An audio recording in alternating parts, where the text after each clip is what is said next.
Good evening and welcome to Athens City Council. It's Monday night, June 12th at 7 p.m. And tonight we have an unusual kind of format in a way. We have a public hearing to begin with. We'll follow that then with a special session where we'll be reading several ordinances that we're moving through council. And then we'll follow up with 5 committee meetings. So welcome to everyone who's with us tonight. If you are here for anybody in the audience tonight, if you could make sure and sign in on the sheet that's circulating through the audience section right now to make sure we have documentation of those who have attended this public hearing. And the reason for the public hearing is that we have been working with SOPEC, that's our Southeast Ohio Public Energy Group, to work through a process allowing the residential customers in the city of Athens, if this is approved, to participate in a gas aggregation program. And as part of that process, this is the second of 2 public hearings, and then we have an ordinance that is going through council to authorize SOPEC to act as the agent for the city of Athens in this gas aggregation program. And then we'll be having a second ordinance that will move through council that will approve the operation and governance program for that gas aggregation system. If this all goes through and is approved, we'll be sending opt-out notices to customers later on this summer with the hope for date of October for gas flowing in this new aggregation program with what we hope we're pretty certain, in fact, from the rates that we've been quoted, that if we are part of this gas aggregation program, there will be substantial savings for residential customers. Are there any comments or questions from council members or administration about the gas aggregation process? Are there any comments or questions from the audience? Well, we're eager to see this program going through, and glad that people are here for the public hearing, and we have also put some information up on our city website. And people should feel free to contact us if they have any questions that haven't been answered. And with that, we'll consider the public hearing. If there aren't any questions or comments, we'll consider the public hearing closed at 7:03 p.m. Thank you very much. We'll now move on to special session, and our first item of business is establishing a quorum. All members of council are present tonight, and so we will first have an ordinance for third reading. This is Ordinance 6917, an ordinance authorizing the payment of a prior year expense and declaring an emergency, and this is introduced by Councilmember Reisner. Thank you, Madam President. I hereby make a motion that we adopt 6917. Second. We've read this twice. It's been discussed in committee. I will just read section 1 more time to let you know what the amounts are. The auditor is hereby authorized to expend up to $6,258.17 from the 2017 General Fund Municipal Court 101.106 TC 200-300 to pay prior year Chase Bank fees. So this is a debt that the court owes to Chase Bank, and it needs to be paid as soon as possible. So we should pass it tonight. Thank you very much. We have a motion and second. Any other comments or questions? All those in favor signify by saying aye. Aye. Opposed, nay. The motion carries and the ordinance is approved. We'll now move on to ordinances for second reading. And what's customary with this is that we read the title of them, so we won't be having discussion on any of these, I don't believe, tonight. Ordinance 7117 is an ordinance authorizing the mayor to submit an application for funding from the Ohio Department of Transportation, Jobs and Commerce through the Athens County Transportation Improvement District for the Central Athens Fiber Optic Network Project to execute contracts as required and declaring an emergency, introduced by Councilmember Cochran. Ordinance 7217 is an ordinance amending the 2017 appropriation ordinance and introduced by Councilmember Reisner. And I want to pause for just a second because I have a signal from administration. Are we wanting to suspend this ordinance tonight? Or? No, we'd like to table this ordinance. I so move. Second. Okay, we have a motion and second for tabling this ordinance. Can we ask the reason? We're still in discussions with the auditor regarding the APD budget. This was to transfer $30,000 from their salary lines into training, 2 and 300s. And we have a request from the auditor to wait till we get through the first 6 months of the year and see how funding is occurring, so. Okay, all right. We have a motion and a second for tabling this particular appropriation ordinance. All those in favor signify by saying aye. Aye. Opposed, nay. Okay, this ordinance has been tabled.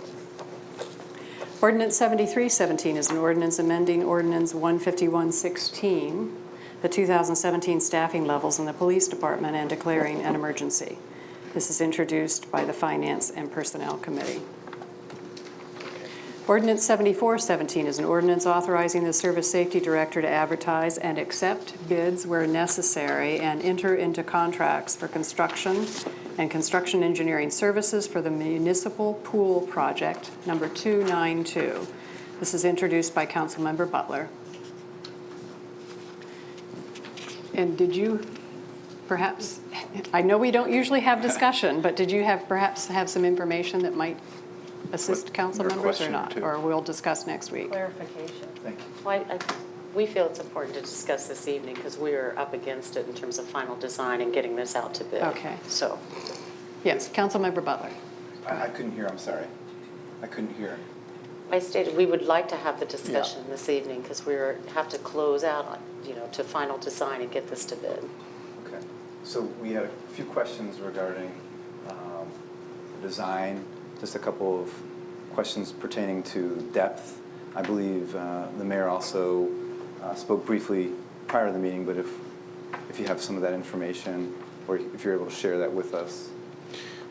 Yes, we do. We had a conversation earlier today with Keith Hall, who's the lead from MSA Sport, and in addressing a number of the questions that came up at council, and I wasn't at council, as everyone is aware, at the last one these questions did come forward, but there were several ranging from the lighting to the lap pool to the saltwater chlorinization system. And so we got clarification on a number of those items. The lighting, which was a conversation that was had with Keith Hall today, is that the number of lights, the lighting scheme that's currently at the pool will have to be increased by about threefold, if not fourfold, to cover appropriate lighting around the pool. And so that's going to be something that we're going to have to look at cost as that's a cost driver to increase cost. The chlorinization, or the saltwater system, if you will, it's the saltwater chlorinization system in reality. Unfortunately, there was information that came out in the press that talked about this is a salt pool. It's still a chlorinization system, taking sodium chloride and making on-site chlorine is basically what this system will do. And as again, I think council's aware, that's a cost driver behind this too. To make this happen, it has certainly affected the cost. With the depth, and I know there's a lot of confusion, and again, it's unfortunate I wasn't here at the last meeting.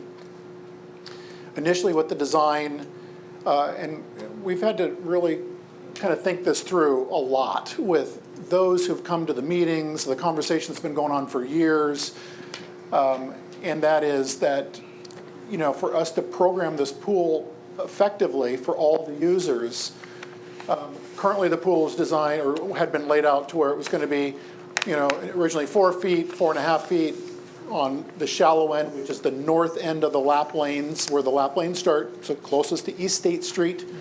And then it would progressively get deeper, gradually get deeper down to 7 feet at the south end of the pool, again, towards the Hocking River side of the pool. But there's also, in thinking this through and working with MSA Sport, there's an awful lot of people who currently with our pool are lap lane walkers, that they walk, that's their exercise, is walking back and forth.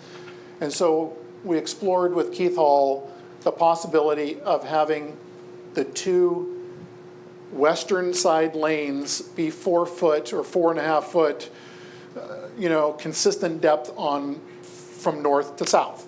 And then then the pool would taper down to where the essentially 4 east side lanes, north to south running lanes would be, 4.5 foot on the shallow end to 7 foot deep on the deep end, therefore addressing the needs of many.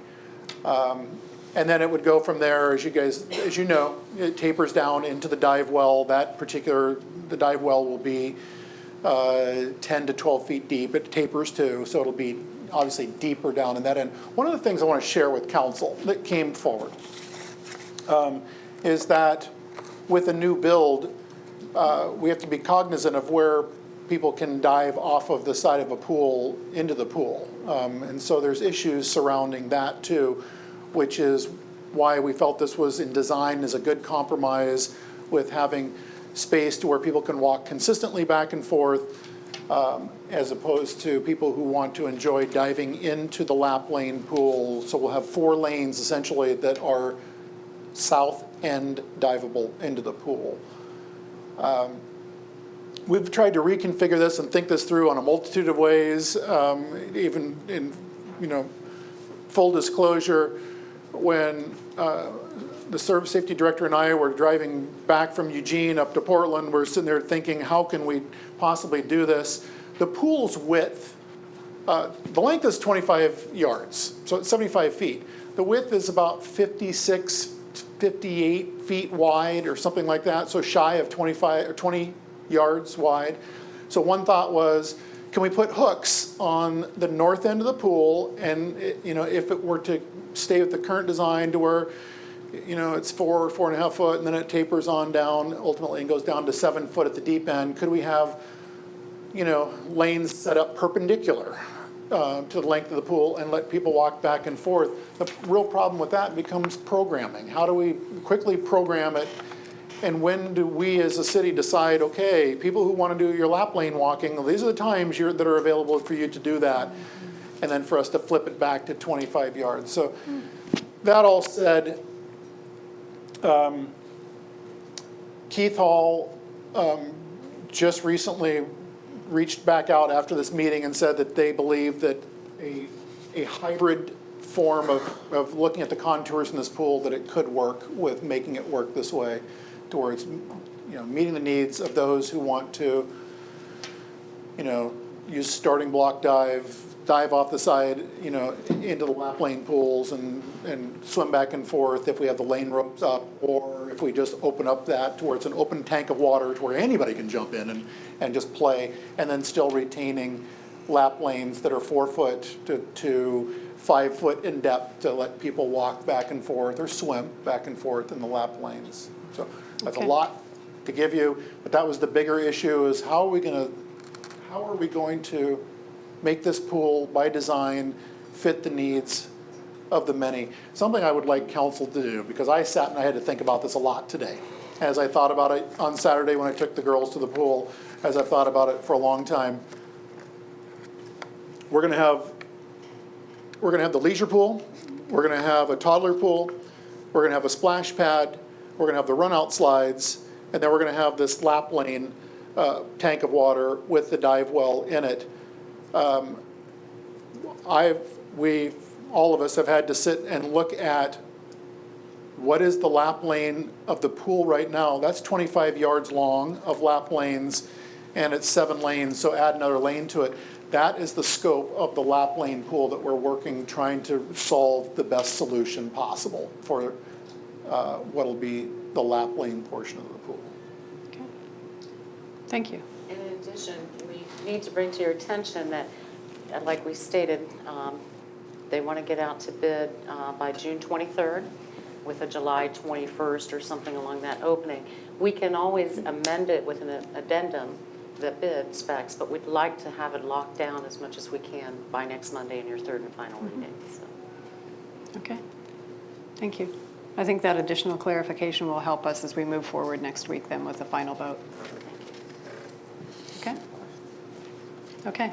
thank you. We're ready to move I on. have a question. Oh, okay. I go didn't ahead. know who was running. I was looking at Okay. Kent. And, Okay. okay.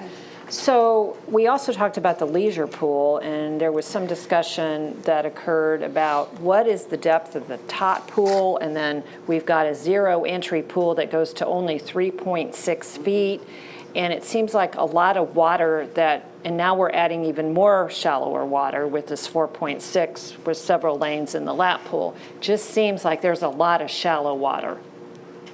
3.6 is not very much, that's not very deep. No, one of the things that Keith shared with us, and I wish I had it with me, and I don't, is basically an average height of, small children, within a certain age range, and then those who are adolescent, and then those who are in their late teens, and then a full adult. And I have to share with you, it was kind of comical. One of my staff actually drew a scale of a shark on there too. But anyway, my point being is that those scales kind of tell you depths of water to accommodate all different age groups of people that will be using the pool. So as an example, the 3.5 would accommodate, children up to, the age of 5 to 5.5 years of age. And the 4 foot or 4.5 would accommodate, kids up to another age. I don't have that scale in front of me, but this is something that MSA Sport and probably a lot of other, pool contractors use as their metric to understand what are the depths we're working with. So there's 2 bodies of water basically for people under 6 years old, is what you're kind of saying when you say the 3.6. 2 bodies in terms of the leisure pool and the toddler pool? Yeah. Well, sure. The toddler pool, if you remember, if we have to go code brown or whatever it is we're calling it these days, in the leisure pool, we've got to drain that pool and start over again versus where the smaller kids who have a little more difficult time controlling themselves. With the toddler pool, it's a smaller tank that we can sit there and disinfect and get back online again. That's the intent behind that. So yes, is the answer to your question. But there's a method to that madness, and that is, the other thing too, this came forward, is for a 0 degree entry pool, again, it's not just for kids up to the age of 5. You see a lot of kids of all ages that are running through and splashing in that thing. And one of the things we don't want to have is a lot of older children versus toddler conflicts with kids that want to run through the thing or whatever through it. And now they're taking out small kids and affording a more manageable, containable space for the very small children. And I believe the 3.6 it serves a greater population than age 5. We can get that information to you. But that's true. Out of one of the community forums we had, one of their complaints about certain other pool in the area was if you put little Susie here and the big kids come running into the pool, that's why parents like to have a tot pool, and then the other kids have to stay out of there. So I also wanted to know, have they ever designed a pool with the lanes that is of that kind of slope? And I mean, it's a very odd configuration if you think about it. they're checking with their, WTI, the water tech, sub that they use on that. The pool is designed, it was designed, I believe you said for Grandview Heights, or the Correct. lap lane component is similar to what's there. So you're saying in Grandview they have this area where no. I meant Okay. the standing existing- one that goes from the 4 feet to 7 feet, so. Right. Well, most pools are that way. That's why I'm just, yeah. This is kind of an out of a different We're thinking. Athens. Sorry. Yes. Yes, so I did, actually, just a couple insights based on my experiences at the pool from when I was a tadpole swimmer up until today, taking my daughter there. Right now, we have an Olympic-sized pool. If you exclude the dive tank and split it into 3 sections, that's currently what we have. We have the lower end, which I believe is maybe 4 foot, I think is the max. It's somewhere in that neighborhood. You have your lap lanes, and then you have the deeper end. the majority of the patrons want a passive interaction with the pool. So they want to be able to stand in the water. So that's where you're going to find the majority of the people there. And I think that's what MSA has also said too, that per square foot. So we're increasing what we have in the way of passive area. As long as we have, because when you get to that other end of the pool where it's deep, you find people that are just kind of within just a couple yards of the edge. And then there's an empty space in there that doesn't get used very often. So I think if we have 20, 25 yards of 7-foot depth, I think that's going to, because that's probably what we currently have right now, where the older kids are diving off. That's probably that's going to fill the need of the community. I guess and the only thing that I was thinking about up here, and I don't want to design a pool at this stage of the game, but does that the lap area separate from the dive tank, could it be completely 25 yards square? Of course, then then the cost is I going asked up. you. So I did, yeah, Peter. so With the geotech report, everything, as we've Yeah. looked at this, that Yeah. did come up. okay. Here, yeah, I thank figured you. it did, but So that's great, because we were thinking the exact same thing, and if we pushed it out in terms of pool design, we would end up having to push the mechanical room building almost out to East Park Drive. It would significantly change, and it would be a cost driver. Once again, we would add cost, because if you think about it, we're adding almost 15 yards. It would add 15 feet. So 15 feet out, which may not sound like a lot, but when you're looking at this, the footprint as it exists, it's significantly pushing all the decking and squishing everything to the west side of the plan. But we thought about it. okay. Good. Thank you. Thank you. So, ahead. President Isley, if I may, am I correct in understanding then that we'll wait till third reading, or are you requesting this evening to suspend the rules?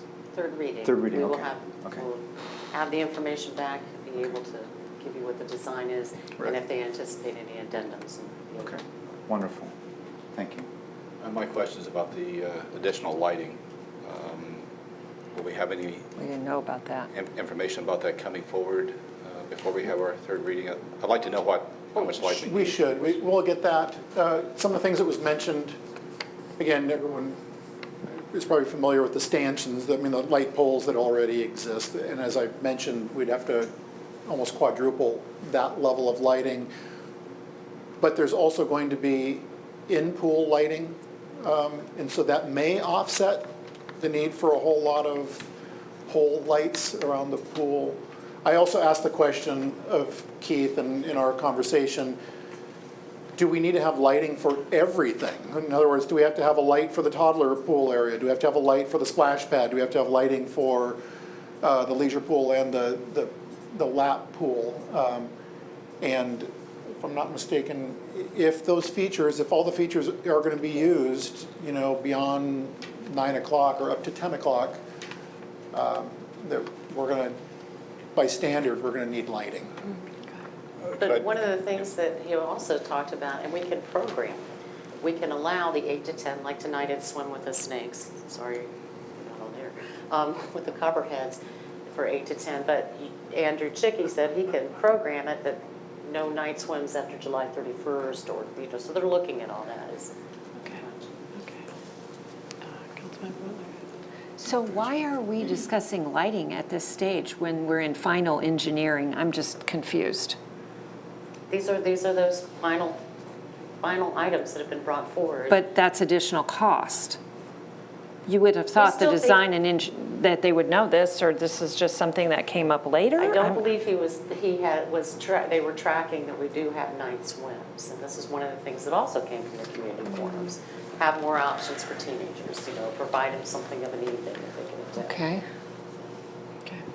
I just want to interject, if it seemed possible that, given the new technologies that we have now in lighting and the way that we have codes to direct light and so on, not up but down, that even though we may increase the actual number of lights in that area, we might actually be able to reduce the amount of energy that we're pumping into them.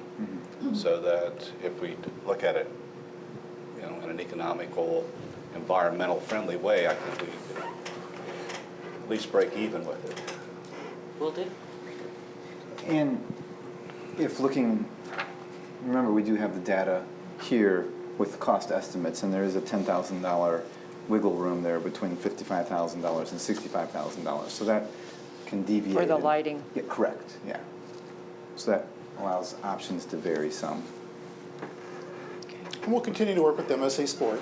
Do all the features need to be lit? Like, do we shut down certain features as we get into, beyond 9 o'clock? The other thing that was mentioned is looking at our programming through the summer to where, this time of year, it doesn't get dark till 10:30 or 9:30, close to 10 o'clock, right? But when you get into August and the pool is still open, that window is tightening up a little bit. And so do we change the evening swimming to where we close down at 9 o'clock as opposed to 10 o'clock? So I think we have a lot of options yet to work through, a lot of solutions that are out there as well. Motion sensors. Motion sensor. Okay. Thank you. Thank you. We have one ordinance for first reading tonight, and this is Ordinance 7517, an ordinance approving the plan of operation and governance for the NOPEC gas aggregation program for the purpose of jointly establishing and implementing a gas aggregation program and declaring an emergency. This is introduced by all members of council. And is there anyone wishing to speak to this? Councilmember Fall. We've had several public meetings public hearings about this, and presentations from Eddie Smith and others about joining this NOPEC. And I think that one of the things that came out was that the board of NOPEC will have a dedicated person from Athens on it, which is not something that other entities in the SNOPEC area, which that's really important because we are a leader in this area, in our geographical area. And also I think that joining with this gives us a lot better market force when it comes to negotiating our aggregation contracts. So. Mayor Patterson. That's a strong point to make, and I concur completely.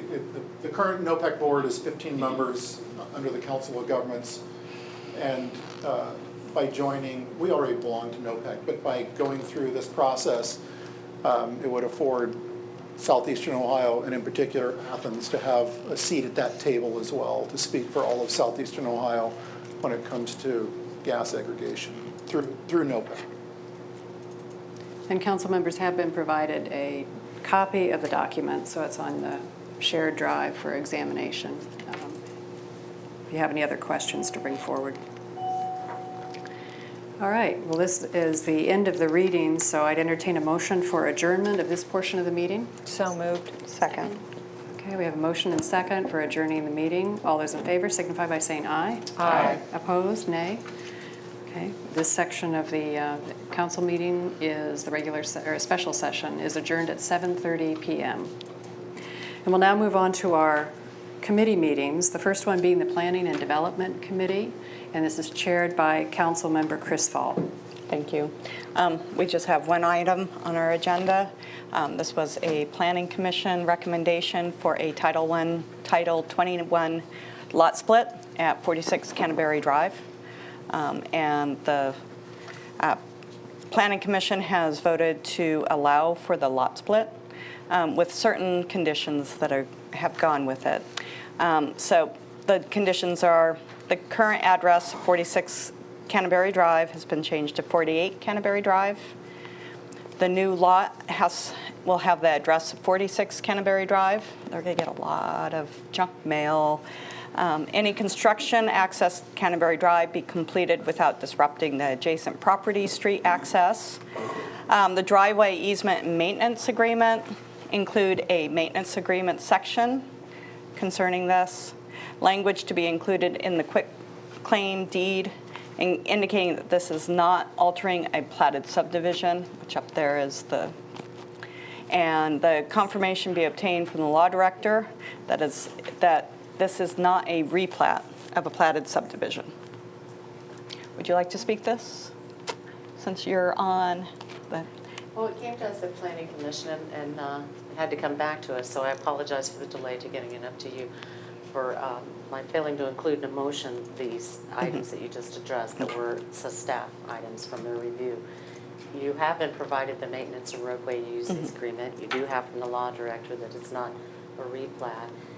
And I believe Mr. Jones has been waiting on behalf of his client to get this moving forward. So, and I talked to her. Thank She you. would have been here, but she has difficulty in mobility. The other thing is, I think that it's important to why it's not being a replat of a subdivision, which causes a lot more paperwork and hearings to be conducted if it's changing a subdivision. So, any questions? Michelle? And since we have planning commission members here, the neighbors in this area, were they all, anybody come and speak at planning commission? Do we know if the neighbors have been contacted? I mean, is this going to be a shock or surprise to anybody there in that neighborhood? No one from the neighborhood did come, no one came to the planning commission meeting when this moved forward. I don't recall if there was conversation about the neighbors. just that they're, if you see, it's a pie that they're creating that really is about the last buildable lot area. And that's why they're going to access using a shared driveway. Right. Well, and Somebody put a Monopoly house, do you remember that? They did. one of the things is that what planning process was followed from, I know the planning commission just has to do certain procedures with notifying neighbors and such. Is that where the neighbors? Board of Zoning does. I don't know the planning This commission. was a minor subdivision that only is coming to you because of the variance Right. is required. So, but normally, we don't hold, if it were to be a replat of a major subdivision, we would have public hearing, or we defer to you to hold the public hearing. Right. No, I would Yeah. not say that that's. And on one level, it's also somewhat responsibility of the homeowner to talk with their neighbors on one level. There are responsibilities that people have when they go through the planning commission and planning processes. So it did go to Board of Zoning, and they denied it, and it came up to planning commission.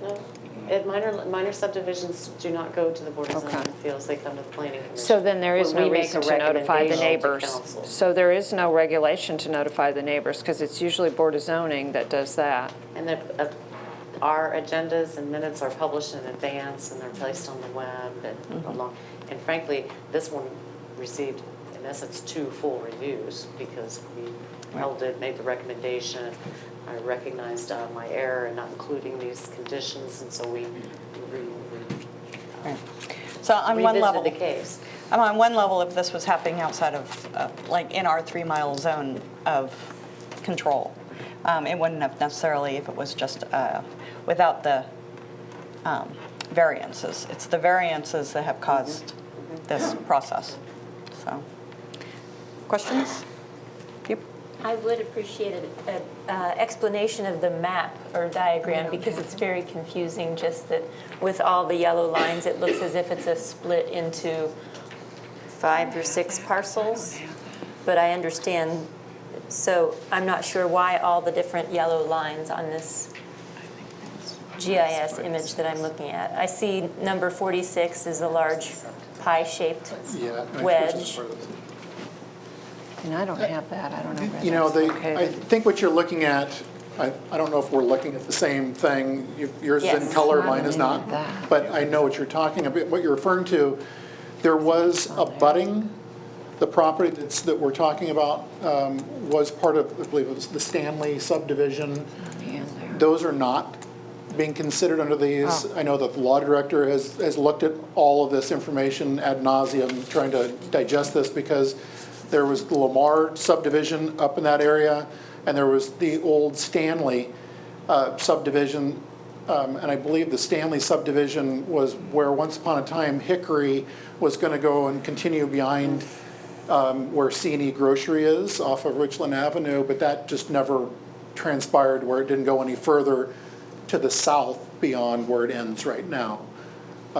And so, not to confuse you with those, this is just looking at the triangular parcel with another document with a second triangular parcel Right. that again was never part of the platted subdivision. Thank you. Those are what are being hooked together. That's where the lot split is coming in with frontage to where they have and it's a fairly level parcel of land. It's probably one of the last on that whole section there that's level and a buildable space. Right. And this affords that. And that Stanley Heights subdivision, that's a paper plat. Yeah. Because if you There's notice, no it has roadway. no roadway, it has no road Topography, frontage. yeah. So even if they wanted to use those, the myth plat, they would have to go through this whole process again, especially because they have zero road frontage. And you can't really develop anything with zero road frontage, so.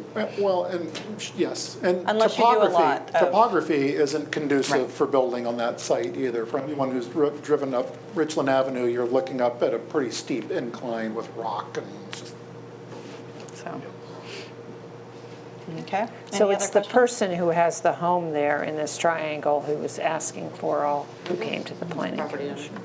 And do they own that other triangle and they're looking to sell it off? They own it, Okay. And so that's where the shared driveway correct? comes up? Because they would like to possibly develop that or sell it. Okay. Any other questions?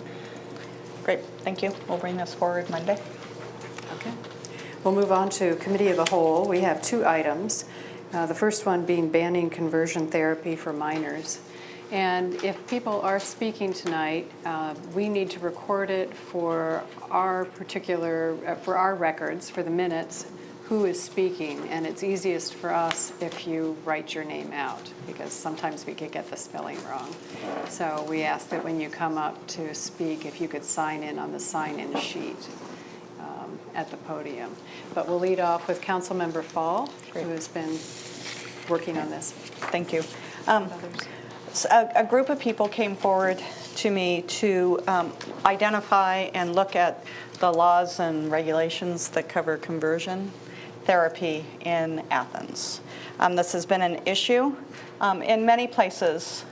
As we've seen, states have been rapidly passing anti-LGBTQ legislation, which are probably unconstitutional, but do not make the people in their towns or state feel welcomed, honored, or respected. Has Ohio done that? Well, not yet. But can we trust them? Not to. When we have people in the State House doing the things about preemption with minimum wage, oil and gas, zoning, whether they'll come and try to preempt or try to pass specific legislation. So it's up to local organizations, governments, and citizens to put forward legislation to protect the health, safety, and welfare of the citizens within their jurisdiction. And that is the main reason why we have local government. Our whole thing with everybody takes an oath of protecting the health, safety, and welfare of everybody in the city of Athens. So people have come forward identifying this as a need. Other cities within Ohio has passed it, such as Columbus passed it last month. Cincinnati had one that was passed in 2015. So what this basically, and we're going to have people come up to describe it in a more intimate setting with more experience than I do. I don't have a counseling background, though we do have 2 people on committee who have.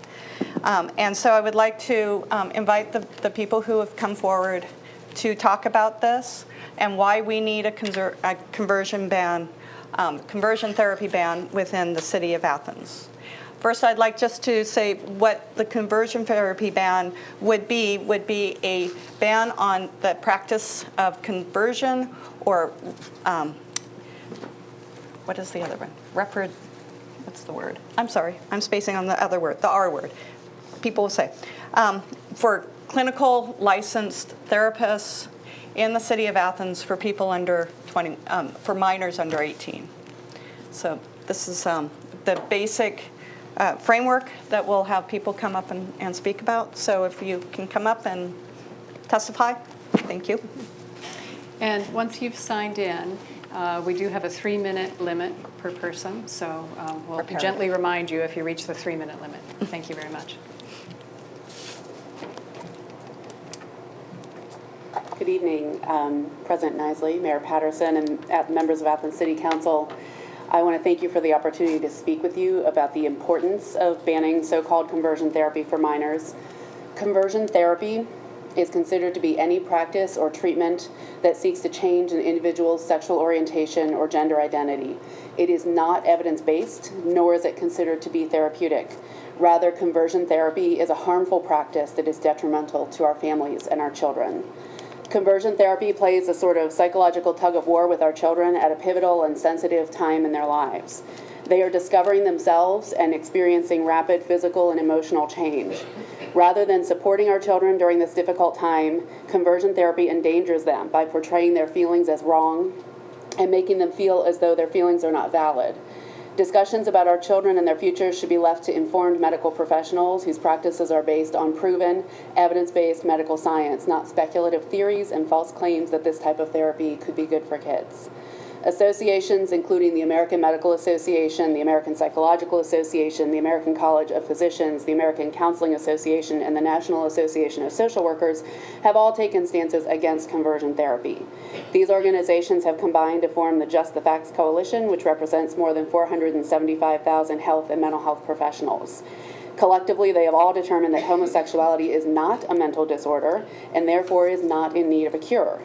In its statement on conversion therapy, the American Psychiatric Association has stated, therefore, the American Psychiatric Association opposes any psychiatric treatment such as reparative or conversion therapy, which is based upon the assumption that homosexuality per se is a mental disorder or based upon the prior assumption that a patient should change his or her sexual orientation.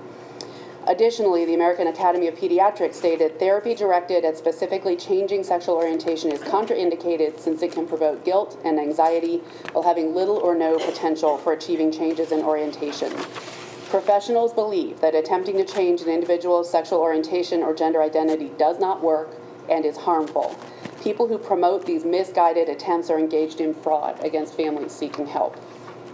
Many young people experience rejection by their families as they come out and suffer significantly as a result. They are at risk. Here are some of the sobering facts. 57% of transgender individuals experience significant family rejection. 41% of transgender adults report having ever attempted suicide, compared to 5% of adults in the general population, and 10 to 20% of lesbian, gay, and bisexual adults, according to a U.S. study of almost 6,500 people. According to the 2011 National Transgender Discrimination Survey, 19% of transgender people had experienced homelessness at some point in their lives, specifically because of their gender identity. About 40% of homeless youth are LGBT, and nearly all homeless youth service providers in the U.S. now serve LGBT youth, according to a comprehensive report on LGBT youth homelessness.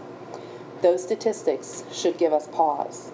This shouldn't be a partisan matter because we all want to protect youth from assault, homelessness, and the risk of suicide. And beyond that, we want young people to thrive, to be able to develop their talents, and to share their talent with our state and our community. It's what makes us strong.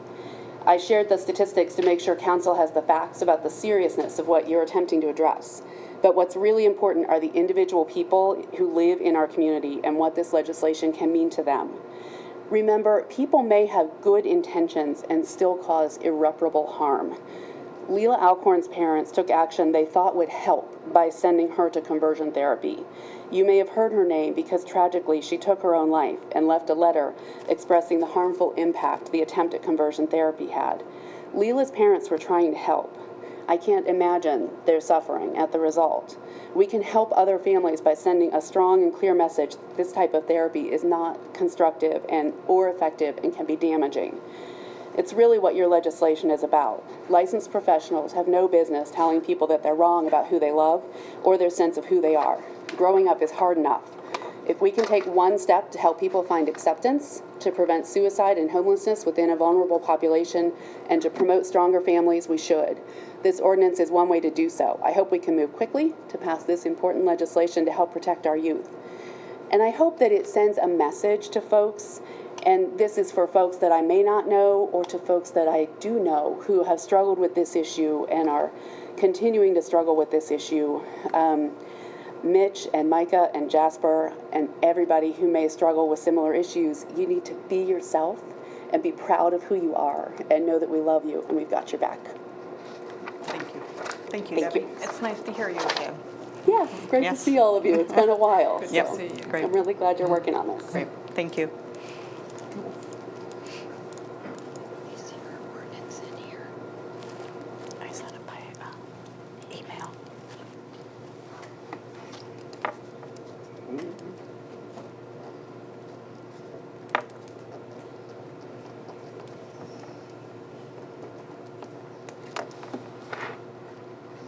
Buenas noches a todas y a todos. Many thanks to members of City Council for your time. I would also like to thank you on behalf of the organizers of Athens Pride Fest for shining the rainbow lights here within the city building and for waving the rainbow flag at the Armory. It is this support that I beseech and look to make this ban a reality. I speak tonight as the director of the LGBT Center at Ohio University, a leader in our local queer community, and as a survivor of conversion therapy myself. Studies and anecdotal experiences clearly and emphatically demonstrate that conversion therapy does not work and does harm, period. 17-year-old Leela Alcorn's outcry for action through her testimony of Fix Society before completing suicide after being subjected to conversion therapy reflects the soul-shattering effect that conversion therapy causes. I am proof that it does not work and have been on a journey of healing from the rhetoric of disordered, diseased, broken, and less than imposed on me through my therapist. Again, conversion therapy does not work and does harm. Period. Many have asked if I know of mental health professionals here in Athens who have mistreated individuals with conversion therapy. Honestly, I do not know, and honestly, that is not the point of this ban. As a city, we have a unique and prophetic opportunity to be both reactive and proactive in our solidarity with lesbian, gay, bisexual, trans, questioning, plus young people, concretely ensuring their safety and providing recourse if their safety is violated. For the last 49 days, the hashtag #HonorThemWithAction has been used across social media platforms in honor of the 49 individuals killed at the massacre at Pulse in Orlando a year ago today. The hashtag #HonorThemWithAction also calls and compels us to honor with action LGBTQ+ youth in our city. Youth seeking support, safety, and sanctuary in their home community of Athens. Youth who are seeking to understand, live, and express who they are without fear of being pathologized to the margins.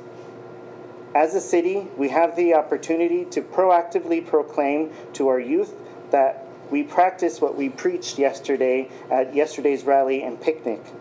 Passing this ban demonstrates to queer youth that they matter and we take pride in their sexual and gender diversities. Passing this ban also sends a message to the individuals and their loved ones hurt by conversion therapy, because the pain does ripple from the individual onto their family and friends.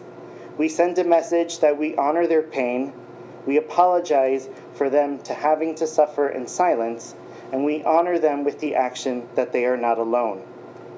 As a city who has actively embodied solidarity with LGBTQ youth and queer people of all ages, through our inclusive non-discrimination policy, to our domestic partner registry, to our being one of the first cities in Ohio to pass a resolution supporting marriage equality in 2015, to Mayor Patterson's participation in this year's Pride graduation on campus.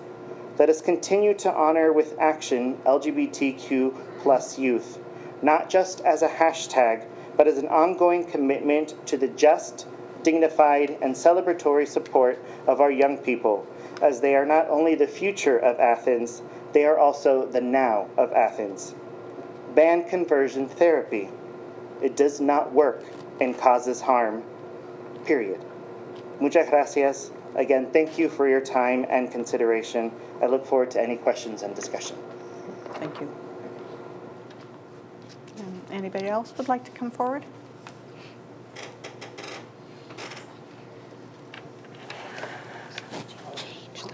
That's not what you meant. I haven't gone through. With an organization? I got some. Sure. Yes, we would like you to stay. Yeah. So, and I wouldn't have noticed that because I'm not. So, yeah. Where is the microphone? Just here? Yes, it will pick up. Thank Okay. you. Excellent. So if you could tell us your name, yes, Sure. and your organization if you are with one. Yes, absolutely. My name is Colleen Dempsey. I'm with the National Association of Social Workers, the Ohio chapter. So we're the state-based chapter of a national association representing the profession of social work. And my title there is Practice Associate.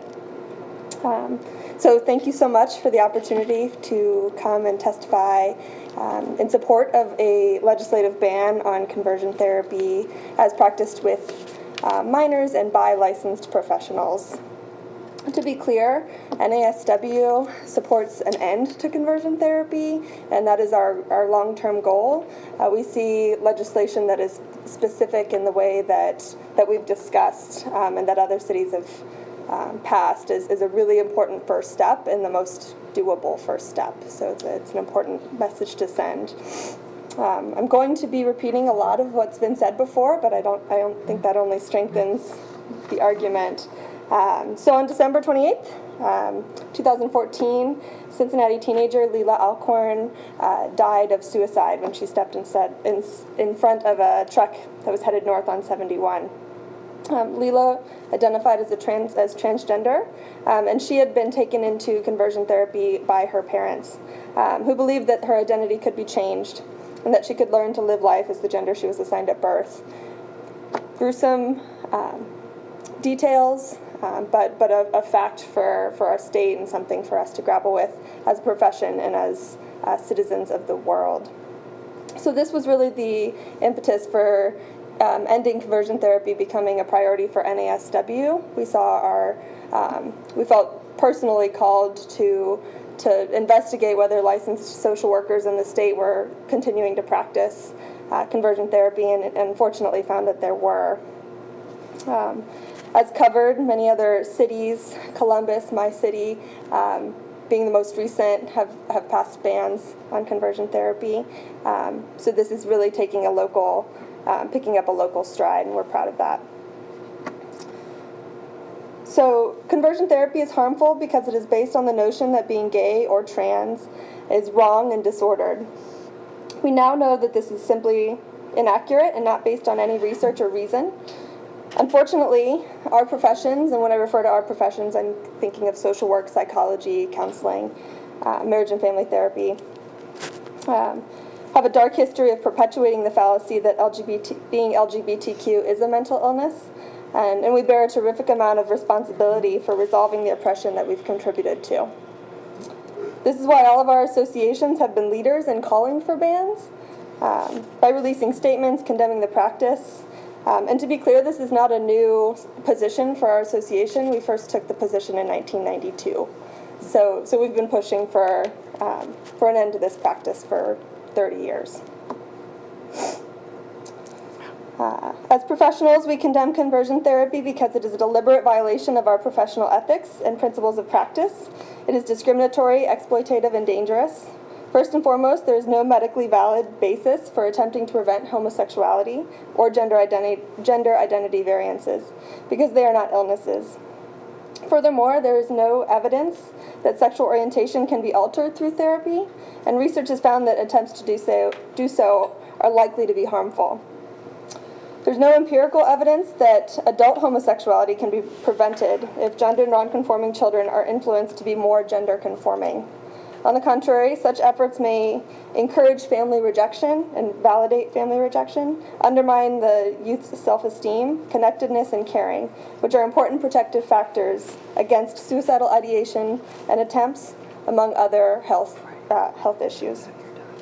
Young people who experience high levels of family rejection face serious health risks, including being 8.4 times more likely to report having attempted suicide, 5.9 times more likely to report high levels of depression. Research is showing us that lesbian, gay, and bisexual youth are 4 times more likely, and questioning youth are 3 times more likely to attempt suicide than their straight peers.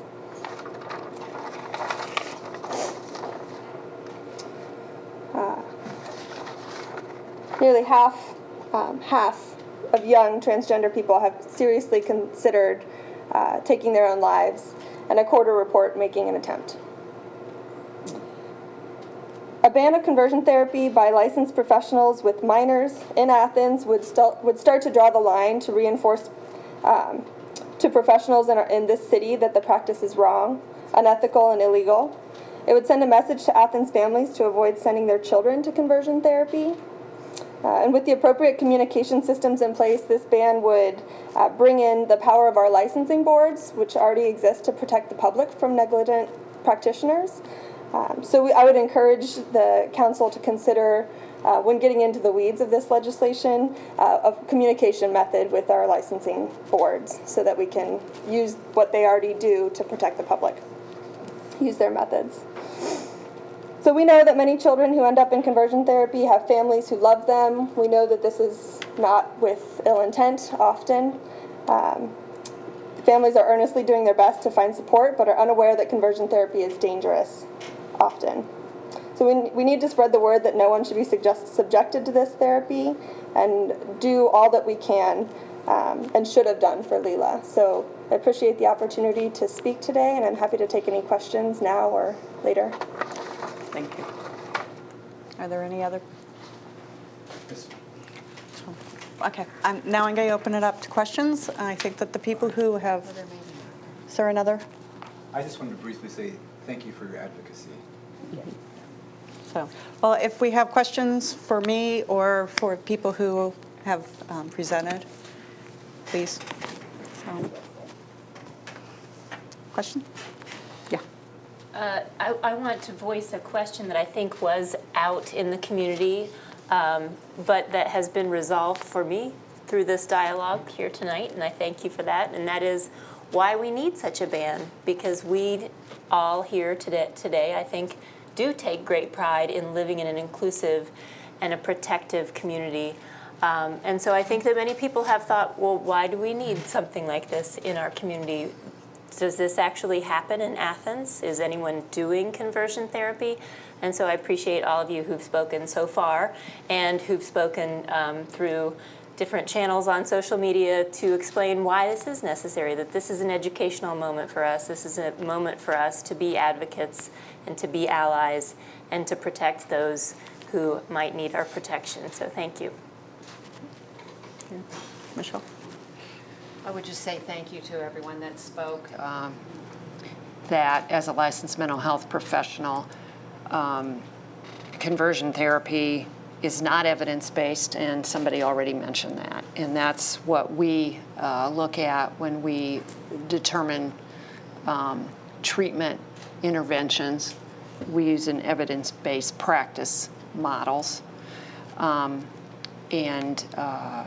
I also applaud the fact that we want to be proactive in our community and be on council here to encourage a safe and inclusive environment. And through legislation and resolutions, we can do that. And this council, this body has done that in the past.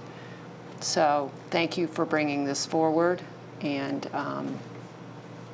we'll see how legislation, I'm sure it will be positive in the end, I hope. I sent the first draft of the ordinance. I will be working with our law director on the penalty section and clearing up some differences of wording that, not being a licensed professional, I didn't realize. And I thank you for everybody who, this is a very, a topic that I think deserves education, and sometimes you can't have enough education on these sort of issues. I think this is a good time to reaffirm the fact that Athens is a tolerant, loving, accepting community. And sometimes we need to remind ourselves, especially with what's going on in the larger community of our country. And one of our, to repeat, it's important to protect the health, safety, and welfare. And that means everybody. It doesn't mean the color of your skin. You get to have safety. It doesn't mean that the person you love means that you're healthy. It means that our community protects and has a vibrant relationship with everybody in our community. And that's what Athenians pride themselves on. It's a core value of our city, and we have worked on that for years at council and administrative level. So I want to say thank you for everybody who's come forward. And I will be working on the draft, and I will have it ready for Monday. Great. Any other questions, Jeff? Just one. Is this legislation just limited to licensed professionals? Yes. Well, why not amateurs? Why not the quack that's out there? I think that there's other, actually, person, the guy right. rolls in town with a tent. Right, but there's other laws that help to protect people against quackery. And I think that there is more reporting and more levels that you can have penalties for. So I think that's a good question. How do we protect our youth? I think one of the ways is having dialogue, like we're having this evening. One of it is making sure that people understand and become savvy consumers. I had a friend whose parents had him kidnapped and taken to a conversion camp. They thought that they were doing the right thing. It wasn't only until they read things that they realized what they had signed their kid up for. So I think that that's a really important thing, is letting people know. So, okay. Thank you. Great, thank you. Thank you for everybody who's come. Okay. Oh, I'm sorry. The mayor. Oh, like so excited. That guy. You know, we as elected officials, when we swore our oath, we swore an oath to protect and serve. And so for that, City Council, as this moves through, you have my 100% support as this goes forward. I want to share something. This is pretty meaningful. It's from Alana Yoakum, the Executive Director of Equality Ohio. It says, the medical community is in agreement that being a lesbian, gay, bisexual, transgender, or queer isn't a medical diagnosis. It's part of being the spectrum of human diversity. So. Great, thank you. Okay, thank you. Thank you very much. So, and you have another item, I believe, with the Athens commitment to environment and sustainability, the climate change. It's just like committee of the whole. Okay.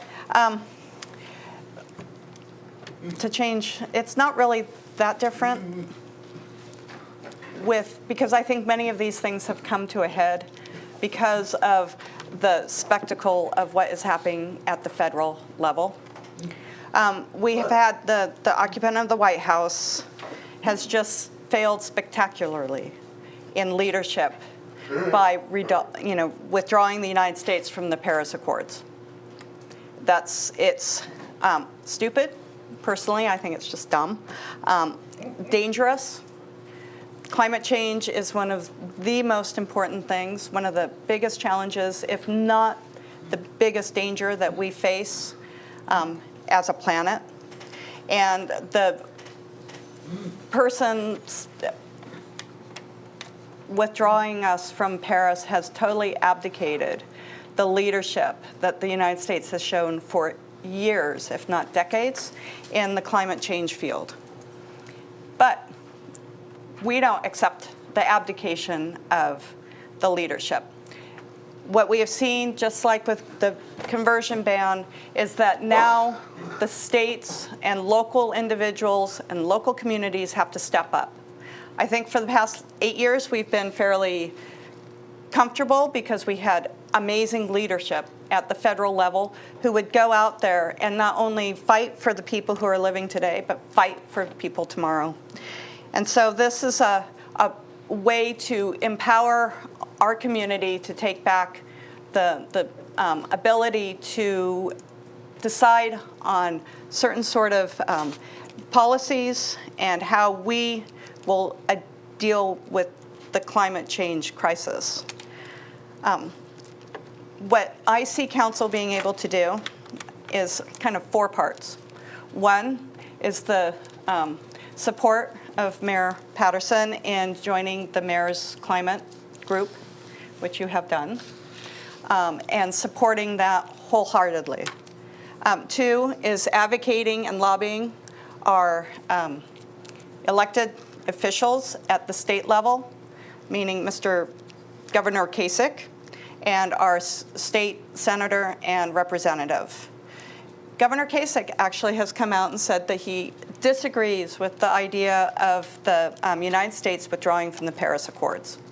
That was courageous because as a Republican, he can get a lot of pushback for something like that. We've already seen pushback from federal government on people voicing their opinions on certain things by being fired. Our elected officials need to be educated on the importance of the state having leadership role with our minimum, our renewable portfolio standards, which have been put on hold for the last few years, but now have been allowed to come back. We need to strengthen those to make sure that people who get electricity from these big corporations know that some of the energy that they're getting meets a certain standard that we should be meeting anyway because it makes just business sense. And last, it's also another educational thing. Empowering people to be able to do what we need to do. The city is going to do their part. We're going to hopefully work with the regional partners in establishing some really progressive and proactive programs, working with our nonprofits and communities that are surrounding us with helping with technical or other types of programs. So first I'd like to have Mayor Patterson discuss the Mayor's Climate Partnership, which you have agreed to. And I'm pleased to report to council that I received the confirmation email from the Mayor's National Climate Action Agenda that we have now been accepted along with a rather large group of municipalities across the nation to take this on. The Climate Mayors Network is a mayor-to-mayor network of U.S. mayors collaborating on climate. This is led by Mayor Rossetti from Los Angeles, as well as former mayors from several other cities across the United States, but also active mayors involved in this. You know, I'm sure council is aware of this, but 70% of the carbon emissions are actually, they start at the municipal level. So therefore, who better to take on this role than the cities themselves? And I'm proud that the city of Athens, that we have been accepted into this group and will continue to push, do our efforts, while others on Capitol Hill don't see the same way we do, that we're still doing our part to sit and reduce the carbon emissions so that my children, my children's children, my children's children's children have the same better environment than we're leaving behind, that I'm having to deal with, that we're having to deal with. So this is the right thing to do. And I appreciate council forming a resolution, speaking out against, or at least speaking towards working with the Paris Climate Accord and continuing down that path regardless of what our national leadership is looking at. Non-leadership.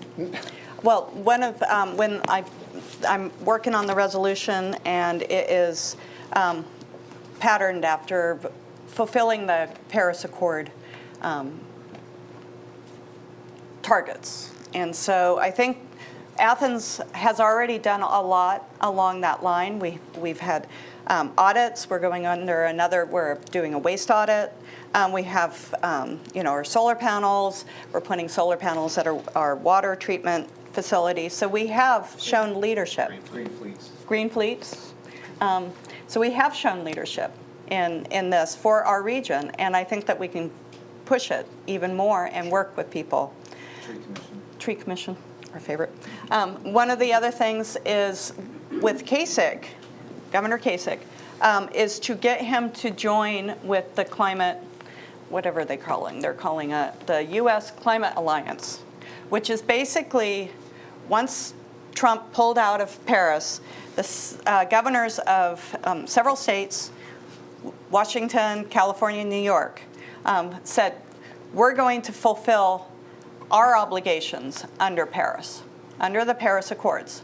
So far, as of this afternoon, there's been 13 other states that have indicated or have joined this alliance that includes states with Republican governors. So this is not something that's out of line for Governor Kasich to be able to do. Also, the people who, the states have joined this alliance already represent a third of the population of the United States and 37% of the GDP of the United States. So no matter what the president says, the United States and the people of the United States care about the climate. They believe in Paris, and we're going to go forward, even though he sees pulling out for a momentary fossil fuel fix and profit, that's not what we're going to do as a city. So I will bring forward the resolution. Are there any questions, comments? We can all get outraged. It's our outrage night. It's healthy. You need to be I'm outraged. outraged. You can tell. So don't get your blood pressure up. Okay. Under medication. You're under Okay. No, I'm all for it, 100%. It needs to be done. I think we should make our voice heard and not hold back. Right. Let's get it on the table and let's pass the damn thing. Right. Let Governor Kasich know again in writing how Athens feels. Send him a copy or two. Well, I think that at one point we need to do some personal lobbying with other cities that have gone under this. Because when you have all the 3 Cs and other communities, large and small in the state of Athens, it shows, people and the citizens are outraged and they're concerned. And it needs to go up to the county level. Yep. Let's keep passing the buck up. Mayor? Speaking to lobbying, this Wednesday, Thursday, and Friday, I'll be up in Columbus at the Mayor's Association of Ohio, and believe me, I'll be lobbying very hardly with my colleagues across the state who are mayors. And you can say that we're 100% behind you. So, okay? Okay. I'm done for the evening. Thank you. All right, thank you very much. We'll move on to City and Safety Services Committee, and this is chaired by Councilmember Butler. Thank you, President. President Nisley, I appreciate that. We do have a few items identified this evening under the committee. We'll begin with stormwater plan presentation, followed by a water treatment plant discussion and construction, then purchase of the smoke trailer for the fire department, and lastly, the facility improvements to Arts West. So starting off this evening, we do have a presentation and discussion regarding the stormwater plan. We have a stormwater management plan within the City of Athens, and this is a collaborative process. The committee is comprised of the City Service Safety Director's Office, Engineering and Public Works, the Athens Soil and Water Conservation District, the Athens Office of Code Enforcement, and Ohio University. So without further ado, I'll turn it over for our presentation. Thank you. Thank you. Hi, I'm Abbott Stevenson, and I'm with the Athens Soil and Water Conservation District.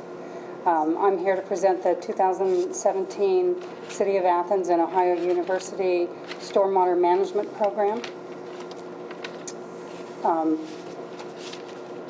Back in December of 2016, the city was informed by Ohio and EPA that the city was required to submit an application for a municipal separate storm sewer system permit, which is abbreviated MS4 because that is a lot to say. And that application needed to be submitted within 180 days, and we are coming up on that time period now. This permit from the Ohio EPA regulates stormwater discharges in the city of Athens. The MS4 application and stormwater management program will be submitted to Ohio EPA soon. It's in the next week or two. Okay, to give you a little background, in 2011, City Council passed an ordinance that authorized Title 5.07 to be created, creating the city's stormwater regulations. In 2012, the city contracted with the Athens Soil and Water Conservation District for the services of a stormwater coordinator. And that same year, the Stormwater Pollution Prevention Team was formed with members of the Service Safety Director's Office, the City Planner, Code Enforcement, Ohio University, and the Athens Soil and Water Conservation District. And at that time, we began developing the stormwater program based on the city regulations in Title 5.07, because at that time we were not required to have a permit with the Ohio EPA. So in 2013, we implemented the program that we created back then, and we've been working with that ever since until we were notified that we needed to submit a formal program to Ohio EPA. So in this year, in 2017, it was decided that we should, that for a more cost-effective and efficient approach to developing the plan, we should join forces with Ohio EPA. So we are presenting a joint management program. So this is the program, and the MS4 permit lays out what it requires of the city to do. And in the permit, it identifies 6 minimum control measures for stormwater management in the city. The first minimum control measure is public education and outreach. And the Ohio EPA wants to know what efforts we are doing or going to do in order to educate the public about the issue of stormwater. So the city already does many things about this. In the Consumer Confidence Report for the water plant, you include a page on stormwater pollution prevention. And we update it every year, and this next year we'll probably change it. Now that we have a permit, we'll be able to go into that discussion a little bit in the Consumer Confidence Report. You've contracted with the Soil and Water Office to provide certain educational features. Some of the things that our educator does for stormwater education is that we hold the Backyard Conservation Series every summer that addresses some of our stormwater controls like rain gardens, rain barrels, proper lawn care, those sort of things. These are all the kinds of things that the Ohio EPA is looking for our community to implement in order to minimize stormwater pollution and to control excessive runoff. So there's lots of other things. Like we go into the grade schools and we do programs educating the 5th and 6th grade students about water issues. We do Water Fest, which is all the 3rd graders in the county come to a program we put on, and we have 25 stations where we educate them about different aspects of water pollution, and environmental issues. The minimum control measure number 2 is about public involvement and participation, which is another area that the city already has quite a running history on. And your litter cleanup programs through Beautification Day is exactly the kind of thing that Ohio EPA is looking for. We have the river sweep that's actually coming up on Saturday, where we're going to get the community out to clean up the banks of the Hocking River and some of the tributaries. You have yard waste and leaf pickup and curbside recycling. And we also have a program for storm drain stenciling, which is what's shown in the picture there from Beautification Day. Minimum control measure number 3 is about illicit discharge detection and elimination. And those are discharges to your storm sewer that shouldn't be there. Hopefully there aren't too many of them. We will identify that through sampling at the outfalls during dry weather like it's been here lately. If there's anything flowing out there, it could be groundwater, but it's probably not. And the way we determine that is through sampling. So the whole point is to locate if there is a problem. If we identify a problem, we need to look for the cause and eliminate the discharge. Minimum control measure number 4 is a 2-prong. It's developing a program to set standards and require plans to be submitted for construction projects that disturb the soil. We want them to put in control measures to keep their dirt on their site and to minimize pollution. So there's a standards and plan review involved in that. And then the other part of measure number 4 is the follow-up, which is inspection of the sites to make sure that they're following the plan and preventing as much as they can pollution. Minimum control measure number 5. This one has to do with post-construction stormwater runoff control. EPA says if you have a site of greater than 5 acres or greater, because there's a chance you're going to create a lot more hard, impermeable surface, you need to capture that water and retain it on site so that you don't contribute to flooding, because that's the other side of stormwater pollution. I mean, it's pollution, sediment and minerals and metals and stuff, and then it's also flow, too much flow. So we, in the plan, we have to identify design standards, and then that these structures that remain after the construction project is done have to be maintained, like ponds or swales or things like that they install. Minimum control measure number 6 is about what the city is going to do for itself to minimize, to prevent pollution and just to practice good housekeeping. So, the city will have to address cleaning and maintaining, how they go about cleaning and maintaining the storm sewer system, that, the salt storage is properly installed and maintained, and they manage the materials and the chemicals properly.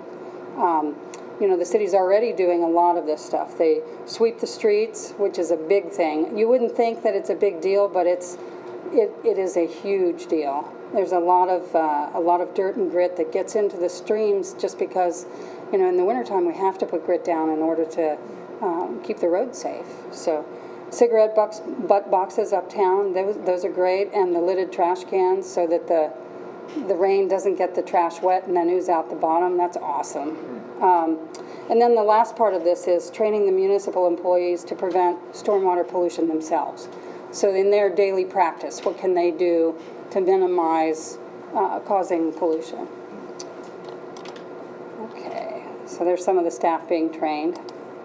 Okay, so in addition to creating this stormwater program, we also once a year have to submit an annual report. And that's something that I will track the information on and write and submit to be submitted by the city. And we have to basically address what we've done for these 6 control measures over the last year. And the MS4 permit and the stormwater management program cover a 5-year period and will need to be renewed at the end of that 5-year period. They will notify you that you need to reapply. Okay, questions? Oh, wait a minute, one last thing. I do want to say that, okay, once again, the city has many of these program elements already in place. So, I'd like to commend the city for being ahead of the ball. And, if we'd been notified in December and had nothing going, you didn't have a person and you didn't have a program, it would have been a mad scramble.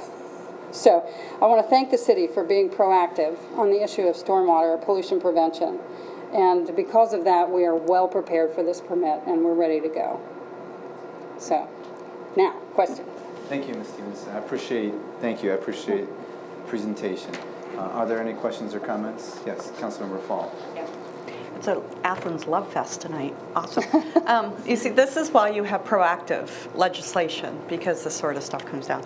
My question is, I remember that you did some training for like lawn maintenance people and those sort of stuff, right? Yes.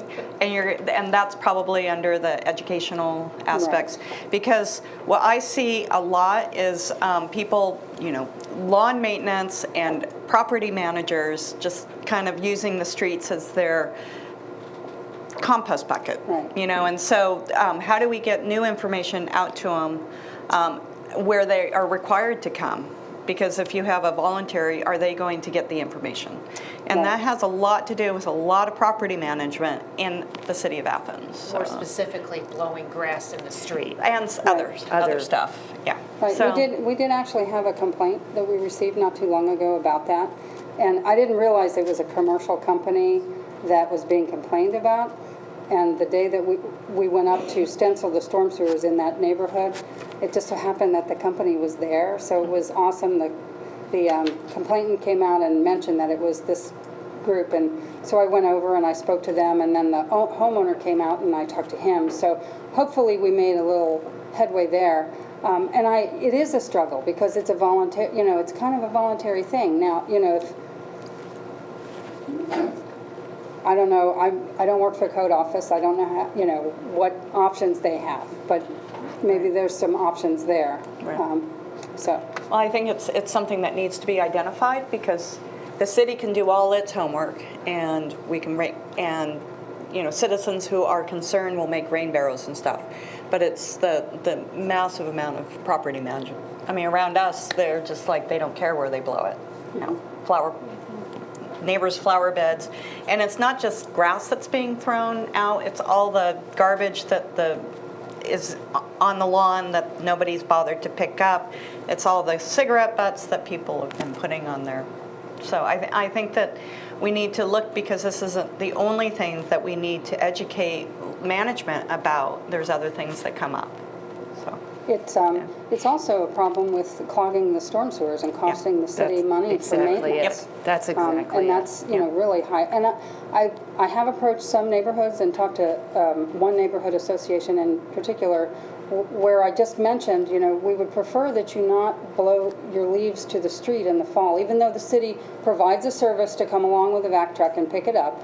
If it happens to rain between the time you sweep it out there and they pick it up, some of it's going to end up in the storm sewers and probably going to cause trouble down the road, clogging the sewer, and then it'll back up and flood your neighborhood, and then we've got a problem. So I encourage people, when I get a chance, to bag their leaves, or use a mulching mower and use compost the leaves on your property, because it's a good use of the material. So, okay. So thank you. I have a broader Go ahead. broader question. In terms of this permit that cities are supposed to have or be approved for, and is that somewhat because of the algae blooms that were started in northern Ohio and going into Lake Erie? Because obviously a lot of that was storm water fueled, or however you want to say that. So I just wondered if now there is maybe a stronger impetus to move forward and have cities looked at, municipalities looked at in terms of what they are doing. Well, I don't really think so, although that's a big issue in Ohio right now. This whole started back in the 90s. US EPA felt that stormwater runoff was one of the last remaining high pollutive sources, even though it was non-point source. And so they started with the big cities back in the 90s, and then they had a phased-in approach, phase 1, phase 2.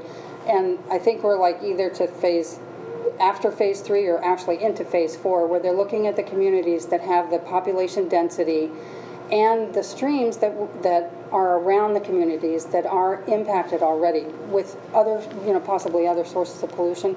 They don't want it to be worse, so they see this as a way that we can fix those areas. But I do agree that the nutrient issue is something that we would like to address, you know, from a residential standpoint, just to help people out to understand, you know, what is a proper way to manage your lawn.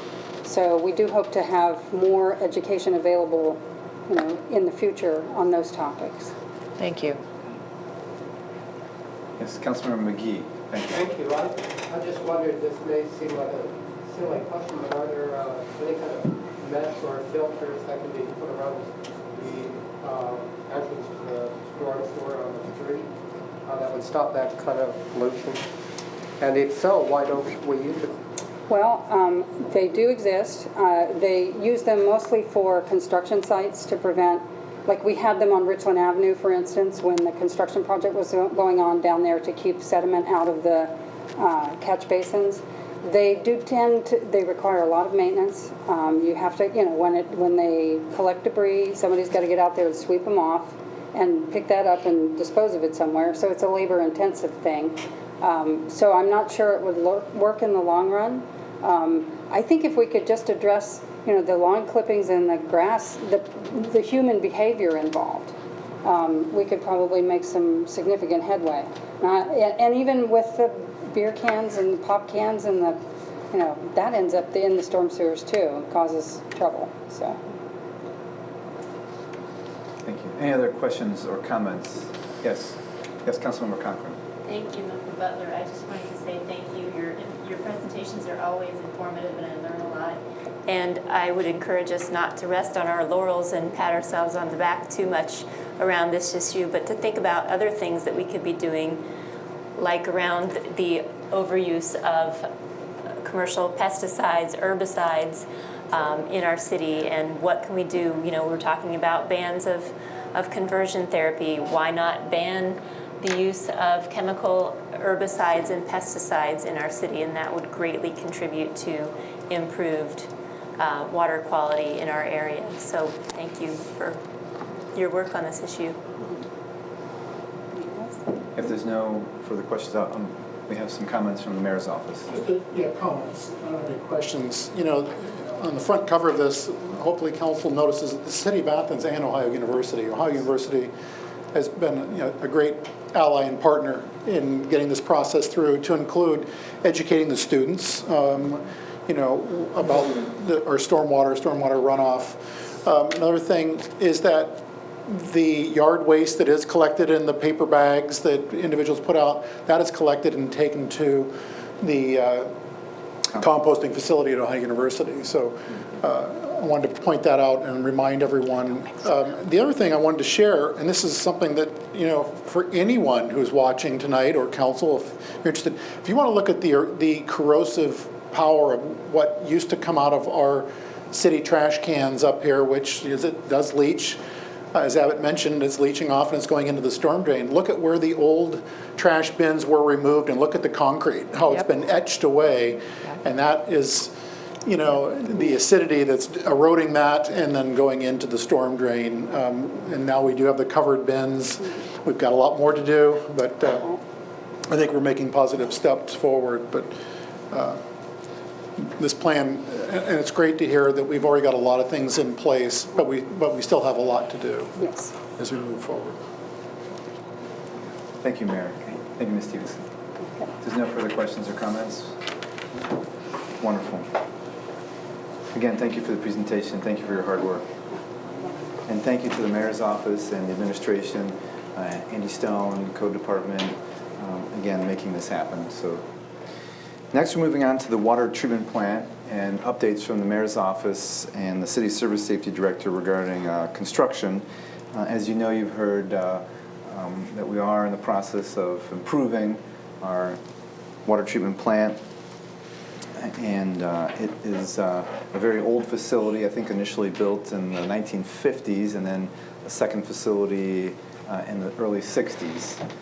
So updates from the mayor's office regarding the treatment plant.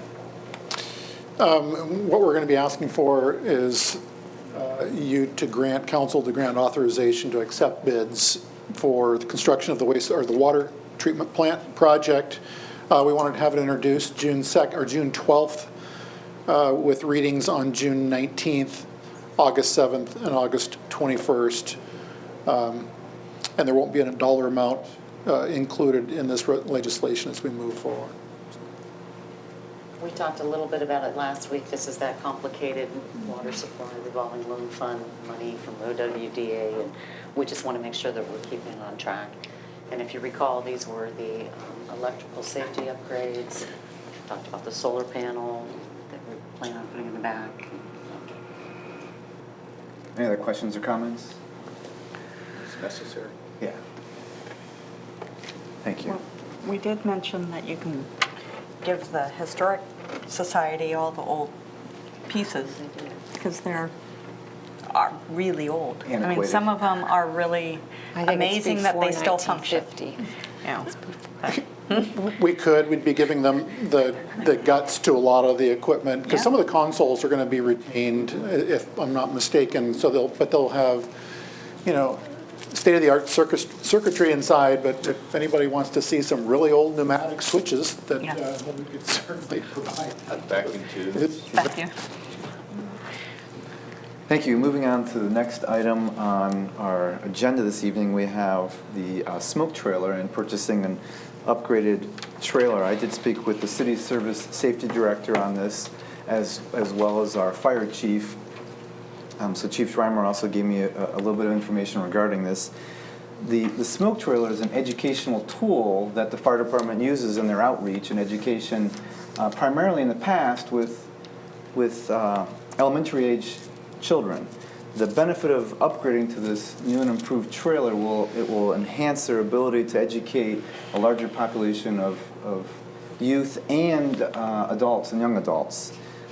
The old trailer was cobbled together, I believe that's correct, and was not designed originally for this intent. The new trailer would be built specific to these needs, with education as its primary focus. So there'd be an opportunity to help educate people about the concerns and fears and worries associated with a house fire in your kitchen, as well as other elements in areas of concern. This new trailer will also be better accessible to people with disabilities, because it will have a ramp component. The current trailer is very limiting in that aspect, so the new trailer would be an upgrade in that realm.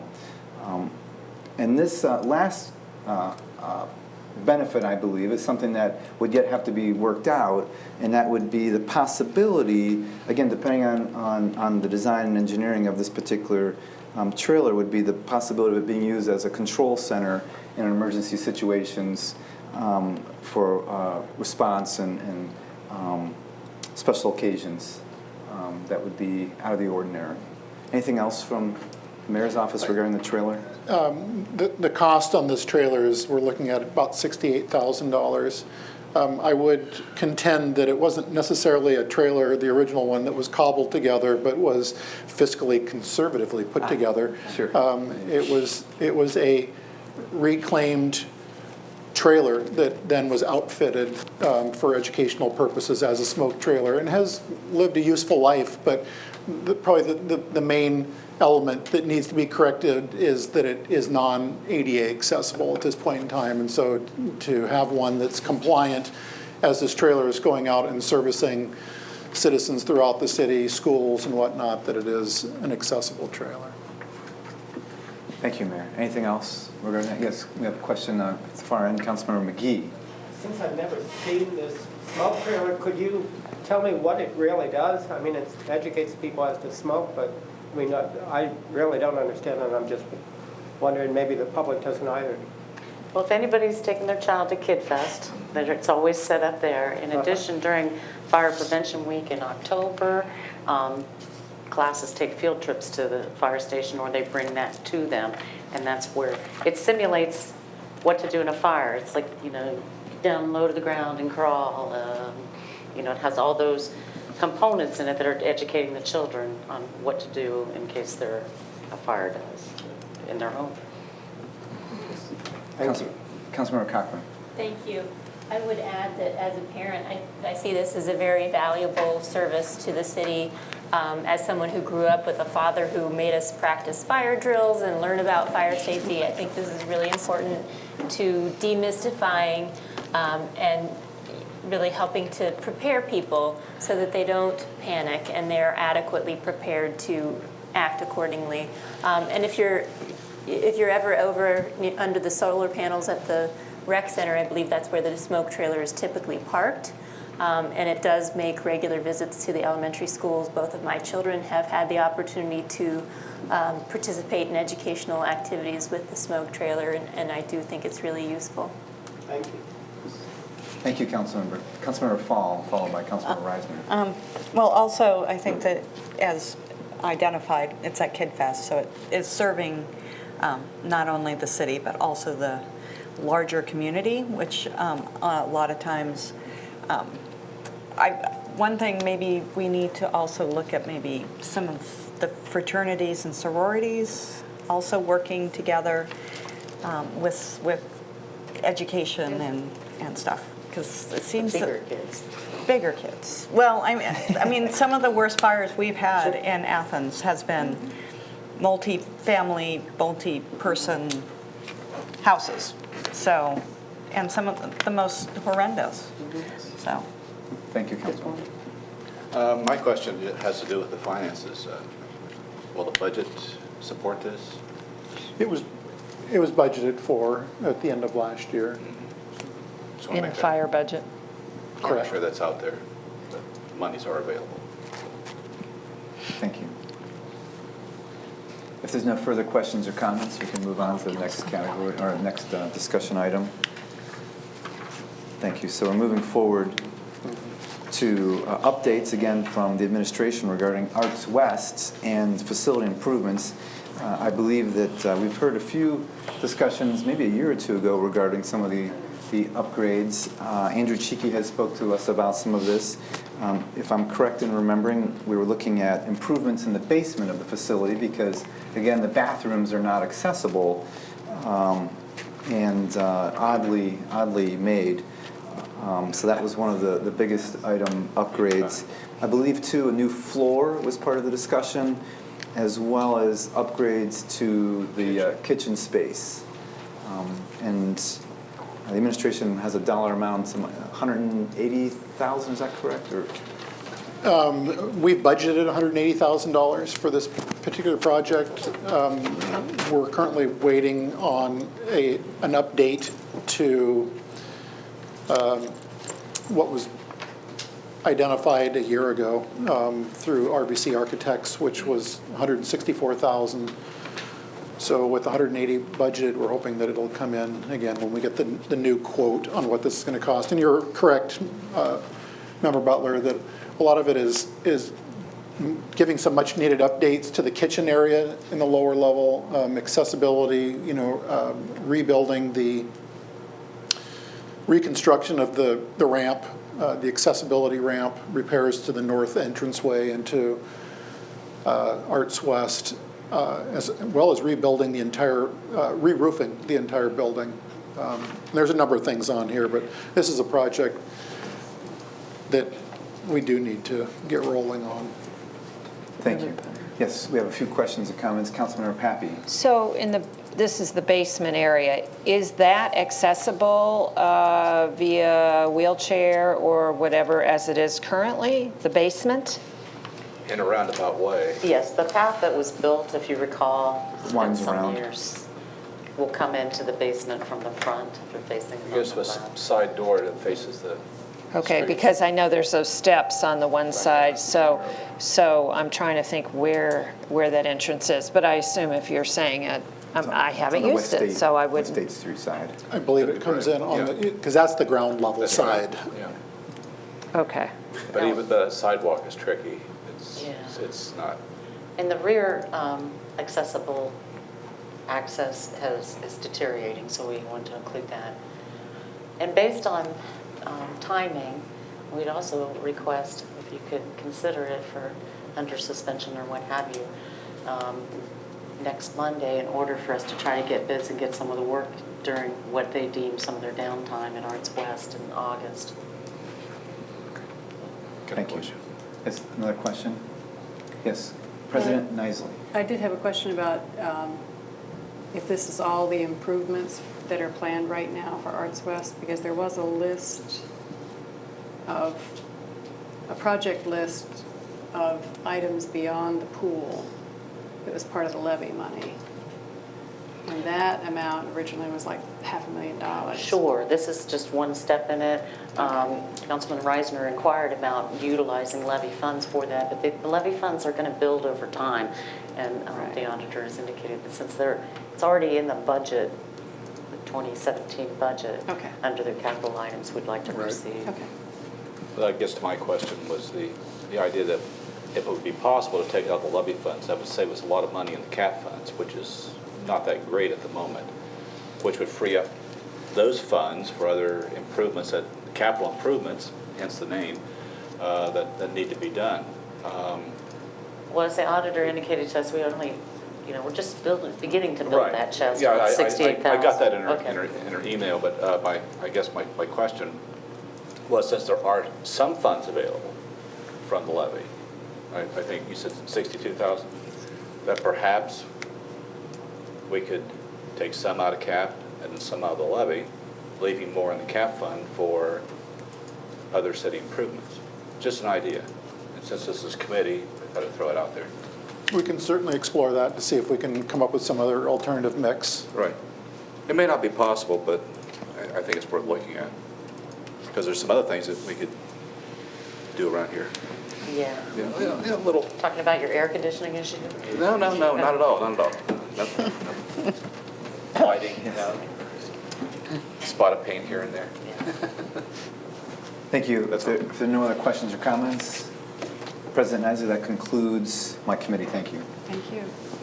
We'll move on to Transportation Committee, and that's chaired by Councilmember Pappy. Thank you. Our first agenda item is we're once again talking about a potential change for some people who are residential parkers on the street, on-street parking. So Ms. Kornansky, would you like to come up? I will say that there was a meeting several months ago with many members of administration, and our law director was also in that meeting, and we discussed what were some of the issues moving forward. Some of those have been clarified, and so I know the mayor is up to speed on everything, so we'll have Ms. Kornansky speak first, and then we'll kind of go from there. Thank you.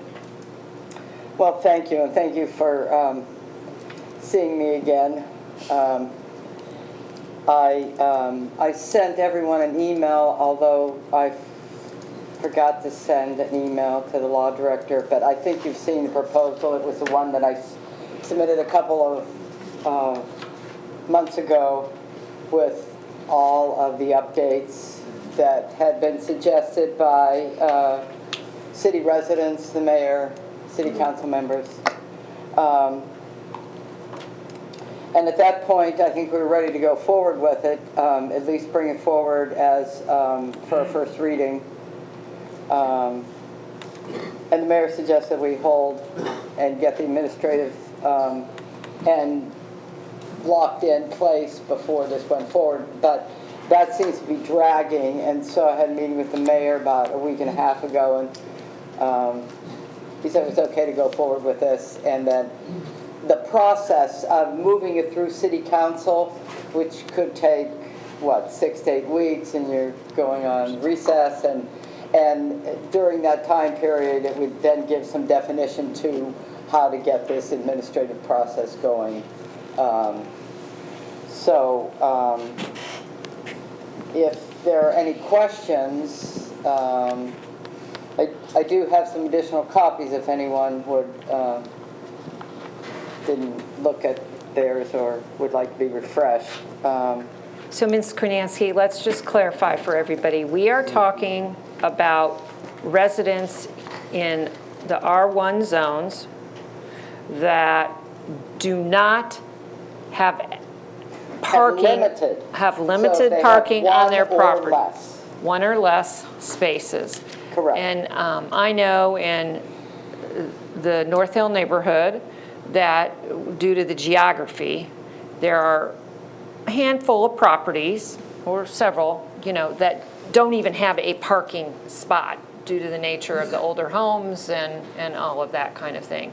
So we are not, just to clarify, so there's no confusion, we are not looking at every R1 type of homeowner. We are not considering that. We are considering people who have a limited place to park the car, and from a sustainability point of view, the reason this was brought forward was because people were walking their cars on a daily basis.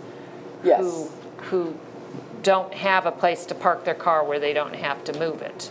Right, I would have repeated all that, but I guess I thought you all had heard it enough. Right. And, but I Well, for think, the sake of our TV audience, could you, yes, I could, exactly. so if you don't, I will. I will be glad to, Jeff. Okay. The proposal is requesting that for a period of time, City Council to determine that, a year, 2 years, whatever, a pilot project be established to allow for specific streets in the, particularly the west side and the north side areas, those neighborhoods that are geographically challenged, older neighborhoods where parking was not considered essential and is impossible to establish. So these specific streets in this geographical area, older part of the city, part of this pilot project to allow the residents who have one or less parking spaces available to them to apply for a permit so they would be excused from the 24-hour parking for at least 72 hours, which would then require them to move their car at least once a week. As opposed to what is happening now in these neighborhoods, most of them are close-in neighborhoods, because of the enforcement of the 24-hour parking rule that has been going on over a decade. Enforcement is They have to move their car every day. daily for the most part, and those people that are in these close-in neighborhoods, it's kind of a conundrum because they're close-in walkable neighborhoods, and people would like to walk to work, walk to a bit of shopping, walk uptown, but in the process of doing all this, you have to come home and then move your car, because if you don't move it, you've been tagged and you get a ticket. So, although the point of the enforcement was to eliminate storage parking that was going on in the neighborhoods, it was not to distract from a comfortable lifestyle in the close-in residential neighborhoods. Now, I'm listening to you talk earlier about the sustainability and climate change, and the little song came through my head as a garden song, inch by inch, row by row. I want to make my garden grow, and if you would like to say inch by inch, row by row, I want to create a sustainable community in our city. This is just an inch, but every inch counts. So the petition that I had circulated, I received 30 signatures of people that had inadequate, that's one or no off-street parking places, that would be interested in purchasing a permit through an administrative process the city would provide, and they would then no longer have to move their car every day. The other point I think is important that in our last conversation is that in our comprehensive plan, there is actually a section on parking and walkable neighborhoods and all of that. So in terms of some of the questions about whether or not we have had some consultants and people discuss that, we have that in our current comprehensive plan. I could quote from the plan if you'd like me to. You can do that. And then we have a sustainability commission, which is also supportive of the idea that people don't, if you live in this particular, have this particular dilemma with a vehicle, that you wouldn't have to move it every single day. So, Correct. yes, I think reading from the comprehensive plan is, Okay, this is under Community Vision, Goals and Objectives, 1311, Housing and Neighborhoods. And they listed them in order of importance. And the third one was pedestrian-friendly neighborhoods. Existing neighborhoods will become more pedestrian-oriented. New neighborhoods will be designed with pedestrian amenities and connections to key major activity areas. So it really speaks to what the old comprehensive plan, even though it's still in effect, envisioned for the city. And I think a permit system as a pilot project to see how it's going to work. It could be expanded, it could be changed, it could be manipulated, but I think we need to move on this. I think it needs to happen. It's been a long time with the car moving, and there's just so much discussion of energy and climate and sustainability that I don't think how we could even turn this down as a possibility. is there anybody else here who would like to speak this evening at the podium? They did have a few people came with me tonight, but I noticed that, and we would like to hear from someone else. Please? We're good with it. Okay. Okay. That's short and sweet. Ma'am, would you like to come up? Thank you. Thank you. Thank you.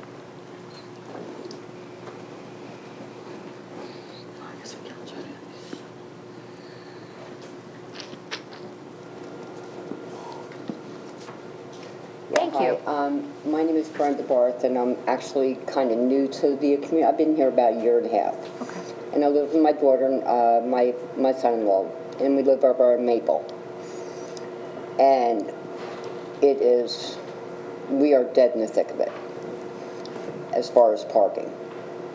There's 3 of us, we have no parking. We don't have a parking place. So we struggle with the kids every day. And I got snagged. She got me by 2 minutes. I got the ticket. I didn't realize how your tickets worked. My car went in the shop 5 days. I got really hit. So I think it's an excellent program. I would definitely have signed that. And if there's a fee, and then register. Have like some kind of a barcode or something that she knows, okay, I'm not gonna tag that car. We would your have a cars sticker registered. permit. There, it looks like we would have some kind of permit that Right. you would have on the vehicle. Yeah, So. I sat all night waiting for this. But yeah, it's a very big issue, especially on the west side, especially. So I'm definitely looking forward to hearing the outcome of this. So, thank you. Thank you. Thank you. Mr. Yes, McGee? young man. I just had a question. You said you lived on Maple Street and you had no parking at all for the house you live in? No, there's actually in the back of the house is very steep, which our cars would bottom out. So we don't have. No, we don't have. Our medication time. And it's basically, I think on Maple, there's only four permanent, residents, and, they do have parking, but it's just, it's a tag game with every day you're moving. So say if my daughter and my son-in-law went out of town, I've got 3 vehicles. I've got to move if they went out. You know what I mean? So it's an issue. But Thank you. Thank you. Thank you.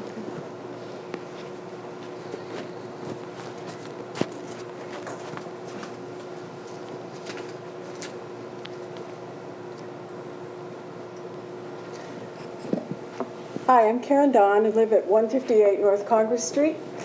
My house and the next one above me, and probably about 2 more, my deed says 1900. I guess they didn't think we needed driveways in those days.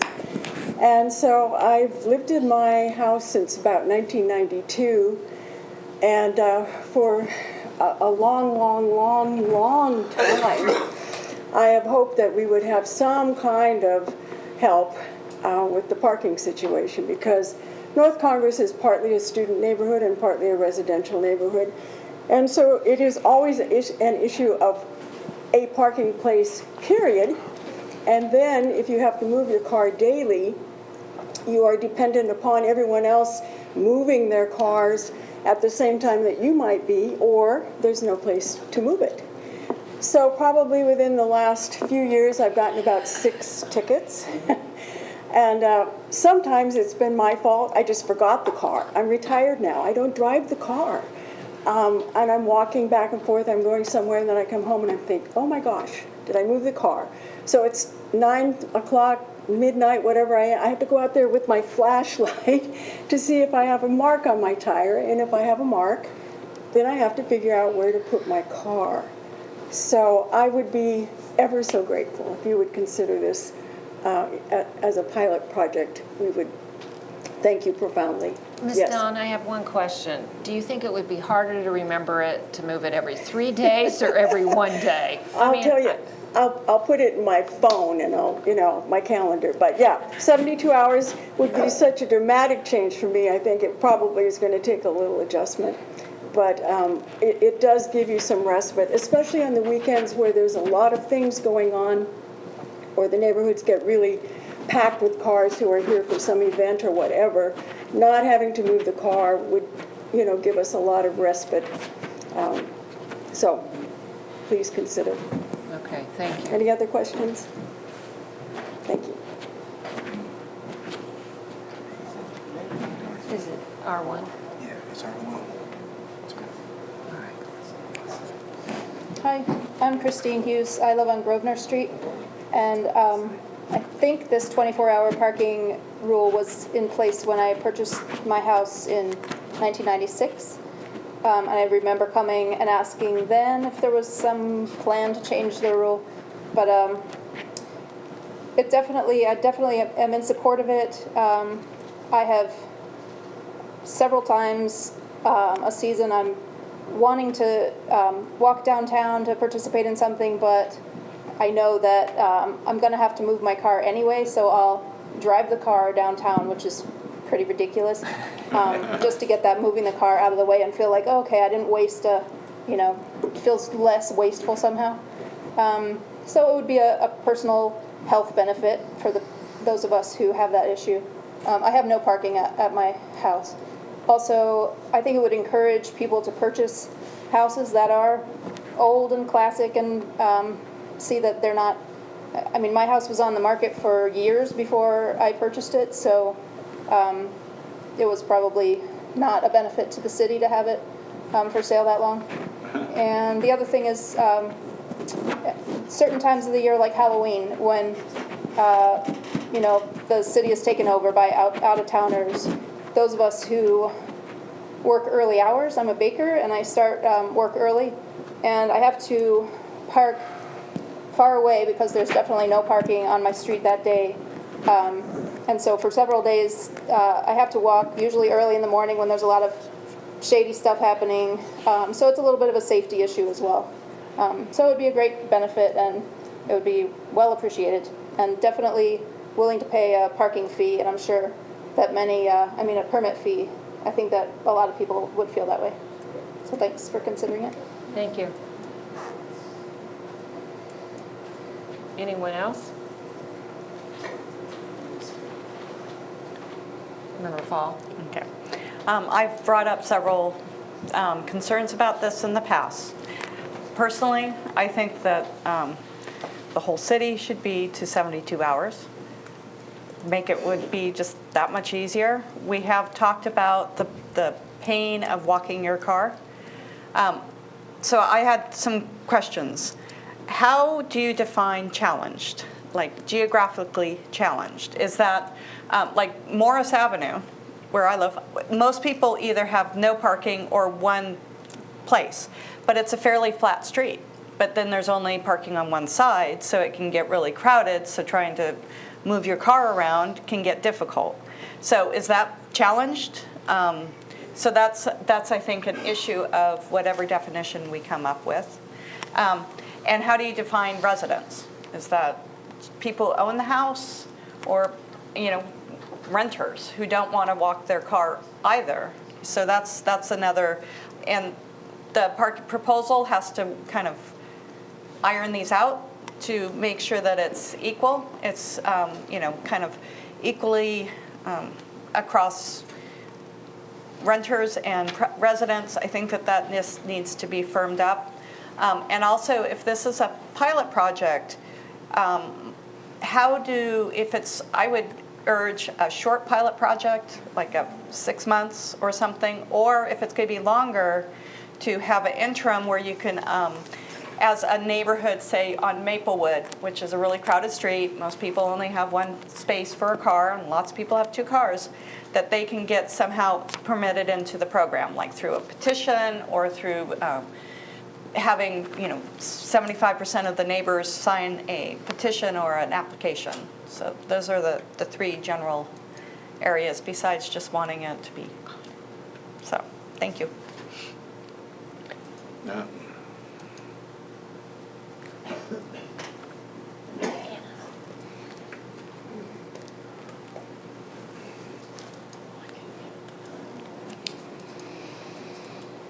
I guess one thing I would like to respond to, Chris, in terms of residents, there was no discrimination. Okay.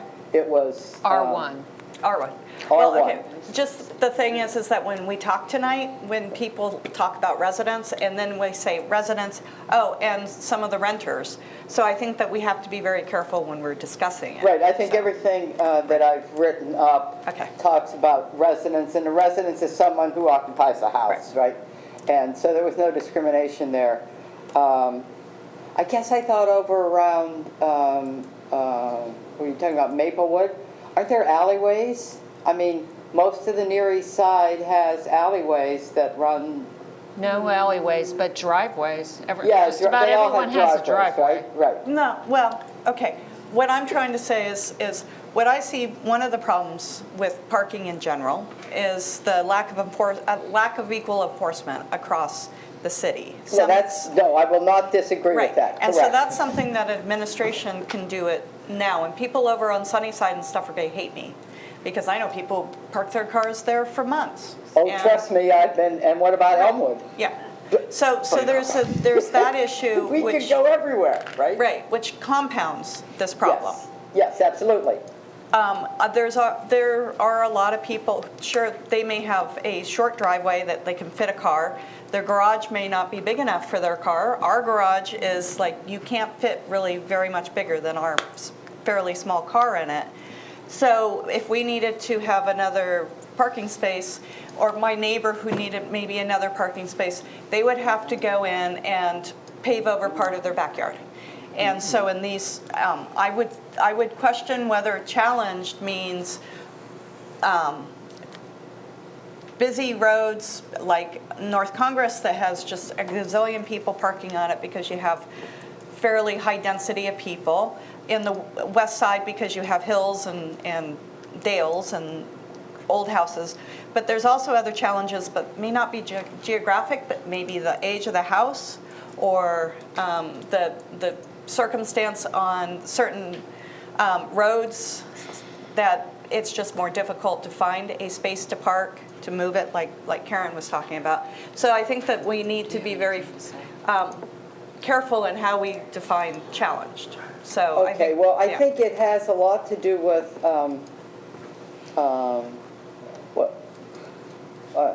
I'm not sure I used the word challenge in my paper. Well, you say geographically. Yeah, topographically. Well, geographically challenged. Geographically challenged means I could give you a couple examples. I guess I use my house. I have 125 feet. Right. 2.5 lots. You you come off the hill and you go like this. And the line of sight would be almost is impossible. There was a house 2 doors down from me, and they wanted to put a driveway in, and I guess their incline was even not quite as steep as mine, and the line of sight, they were denied because of line of sight. You couldn't get up to the street. You can't see cars coming in either direction. So there are places like that the woman was talking about. The drive in the rear was inaccessible because it was so steep. There's a house like that across the street from me, where the only thing that can park in that driveway, and it's a fairly new house, 20, 25 years, so that's fairly new for Athens, is a truck. Mm-hmm. And so do we have, were there code regulations back in the old days? There weren't, right? You know, for steep inclines and other areas like that. But particularly, Chris, on the west side, it's impossible. Some of those lots are so small. Some of the terrain is so up and down that it's impossible. And they didn't construct those neighborhoods and up on North Congress Street with alleyways. There are a few on the west side, particularly between West Washington Street and West State Street and in other places. But okay. My point is I have like a half lot at my house. We have one parking. If we needed another parking spot, we'd have to pave over half our lot. But do you have a curb cut in front of your house, right? But it's an old curb cut because we don't have a driveway. You don't use it anymore? Was it ever a driveway? It was a driveway a long time ago. Okay. But the point is that we have to be careful in defining what we say as geographically or topographically. Geographically and topographically are they're different in certain respects. Correct. And so if you That's why I use them both. So if you talk about close-in neighborhoods, that's a geographic, and that makes sense to a lot of people who have these tiny little lots who only have one place, but they have a teenager who drives now, so you have 2 cars. As opposed to just defining it as a topographical thing, I think that whatever we go forward with this, we have to be really specific so that we don't have people coming and challenging the administration with, well, why isn't our neighborhood in it? That's been my concern through this whole thing about making sure that it's fair and equitable. Okay. So, all right. Anybody else?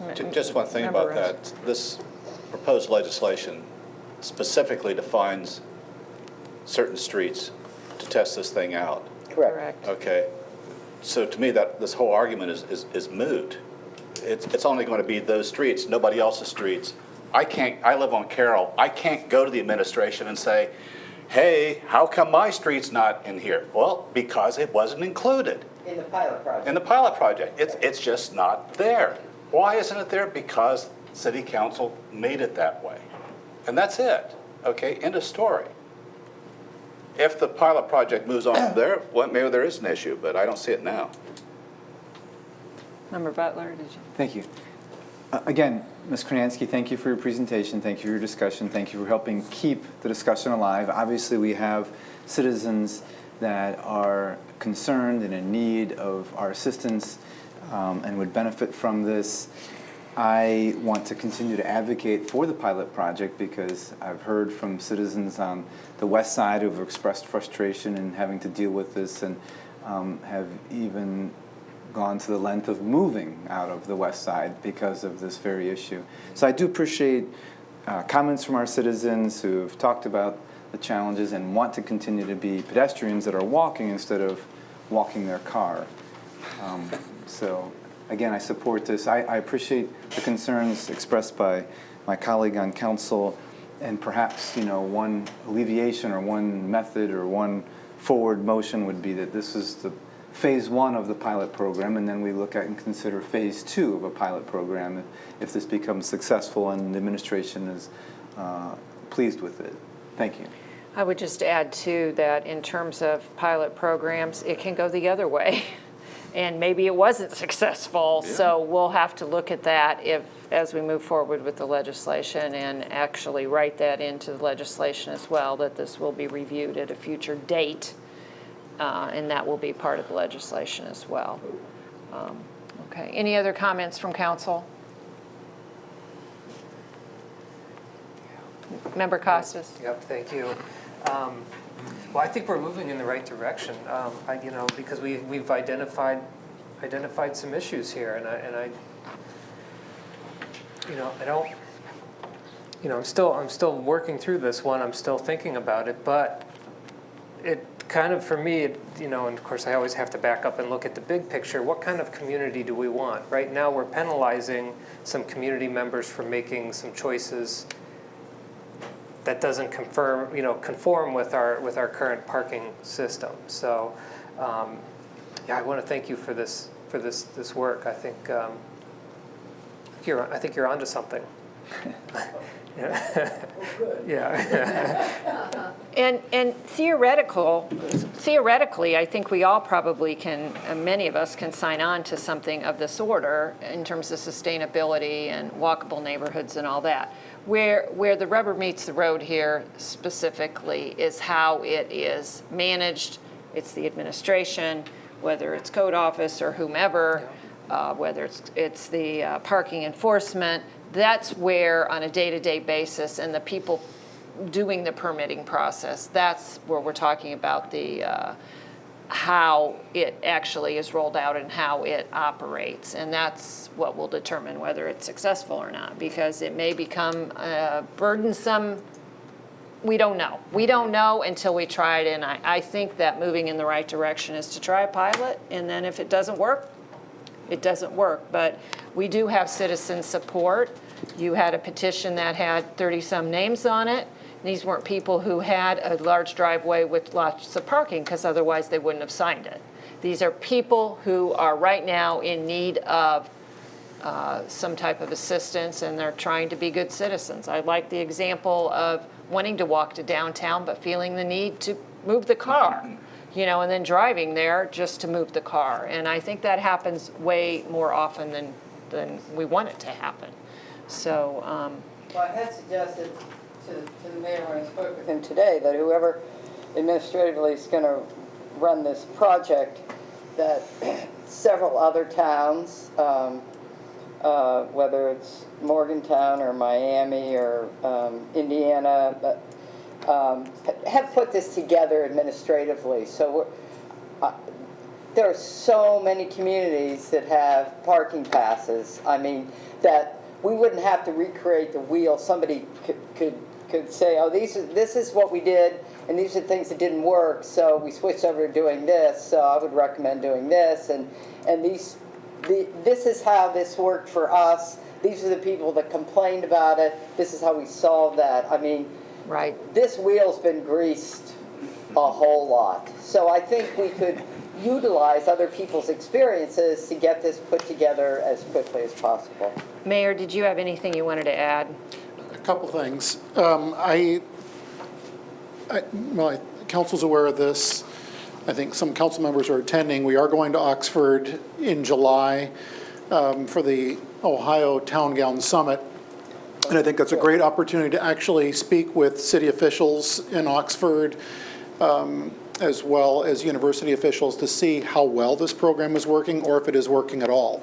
I think that there'll be a lot gained by engaging with our colleagues in the city of Oxford and Miami University. I do have something that I just received this afternoon at 4:30 from Deputy Service Safety Director Ron Lucas, and if I may, I'd like to read this because this kind of sums up a meeting. I was not in attendance. I was with Ms. Kronansky. I know that Law Director Lisa Eliason was there. There was a meeting, and I think that Councilmember Michelle Pappy was in attendance as well, as was Paul Logue, City Planner, Captain Harvey. It was just a minister's. No, this was a meeting before this one. This was the initial meeting where we really started kind of thinking this through. This was several months ago. This was a follow-on meeting, and that what Deputy Service Safety Director wrote, is a group comprised of Paul Logue, Rick Sorois, Lance Allison from the Code Office, Captain Harvey, and Law Director Lisa Eliason and myself met regarding the 24-hour parking regulations. We agreed the most appropriate forum to change our existing regulation is through the comprehensive plan. It follows on, we found that the current law as intended, works as intended to eliminate storage parking problems. We agreed that it would be possible for residents to apply for and purchase a 24-hour parking pass that would allow for residents to park on their streets for an extended period of time without moving. The permit would be limited to one per household, and it would be registered to a license plate as well as to a street. Street address. This says street, but street address, whatever, so that people don't just start deciding that they can park anywhere in the city of Athens for a period of time. We did not reach consensus on the cost of that permit. Then it goes on, the permit process is recommended to be available to all residential zones in the city as to allow for fair access to all residents. If I may ask the city's law director if you would care to weigh in on the issue of fairness across the city. Well, that was some discussion, and I actually had that discussion with Joan. And we discussed a situation where there may be students who don't have adequate parking and are in the same situation as perhaps a townsperson who has to move their car. That was the discussion we had in this small meeting, that perhaps it should be expanded to other areas and not just R1 neighborhoods, because there are other neighborhoods who have similar problems. But I understand that you're talking about this as a pilot program.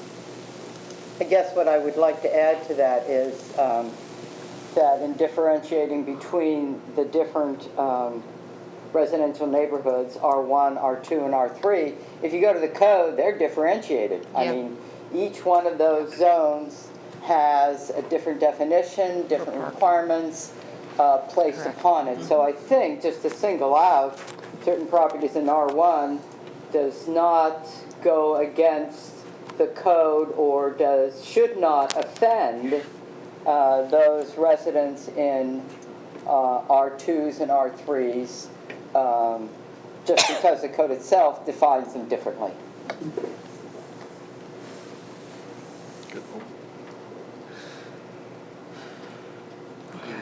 All right. Thank you.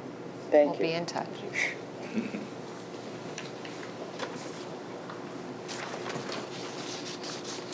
Okay, our next item is an amendment. It's a little complicated to something we already passed. And the amendment is authorizing paving and street repairs. But when we first wrote up the ordinance, we've learned since that we weren't allowed to use the monies from those particular funds. So we are amending the ordinance so that we are dealing with the money appropriately from the right funds. Is that correct, Auditor? So initially, because we've discussed this already, it was suggested that we did not need to discuss it, but I wanted council to have an opportunity to look at it. And that's 5917. Is that in the drive? Is everybody seeing that so they know the changes? I received it in an email, so I'm not sure if everybody has it. No, I don't see it. Okay. So Section 2 of Ordinance 5917 is hereby amended to read as follows, that $50,000 to State Highway Fund 225 TC 500 and $100,000 to Permissive Wheel Tax Fund 226, and maybe Auditor, you can help with this, just needs to be changed so that the monies are coming out of the appropriate areas. Andy and the street department operates out about 4 or 5 different funds. 225 and 226 are our state highway funds and our county wheel tax fund. And those are street improvement funds to use that money for. However, they're supposed to be used for state and county roads in the city limits.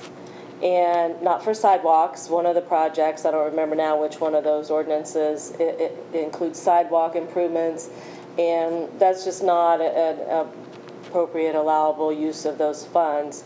And so Andy is just changing where he's going to take the funding for those projects and use those other 225 and 226 on another project. Okay. Any questions? Okay. Does that summarize it for administration? Okay. Yes, I'm just glad that Auditor Heck waited so long that she got to get up and say something. Yeah. I bet. Okay, we have one other additional item this evening. The state has decided to pave Route 56, which is our Union Street. And we've decided, or it is being suggested by the street director, that we continue that paving into our city so that there's consistency there to 682. So just continue that section from, if you think about it, Morrison School out to the light there at 682 in Union. And that we go ahead and pave that. Since they're already paving, they pay the 80% and we pay the 20%. Right. So he would like to see this adopted before recess so that they can move forward with that. And cost-wise, I guess it would come out of our regular paving budget. Is that correct? It'd come out of our regular paving budget, that 20%? Likely. We're looking at $37,500. Again, this is significant savings with this 80-20 split. We would like to get this passed before council goes into recess so that we have things in place. Just getting it started beforehand. So it makes sense to have a consistent pavement through that area of town, and obviously that's a heavily traveled artery. It is. Into and out of our city. So, Member Reisner. So with this project, Route 33 and East State coming online, there won't be any way to get in and out. This is in 2018. 2018? Oh, good. It's not. We've got to have some orange barrels in the queue for next year.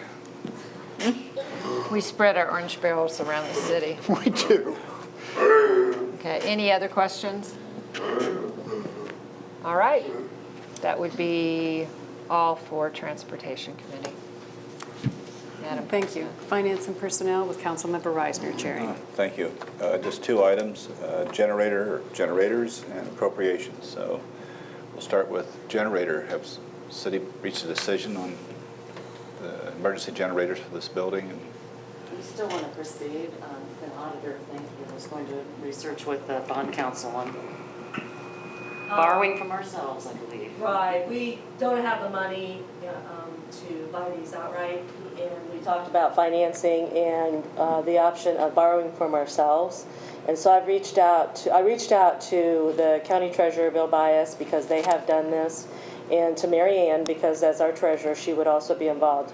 And Mary Ann's had some questions, as do I. The main question being, it's one thing to borrow money, but we need a plan to pay it back, which I'm not sure where we are on that.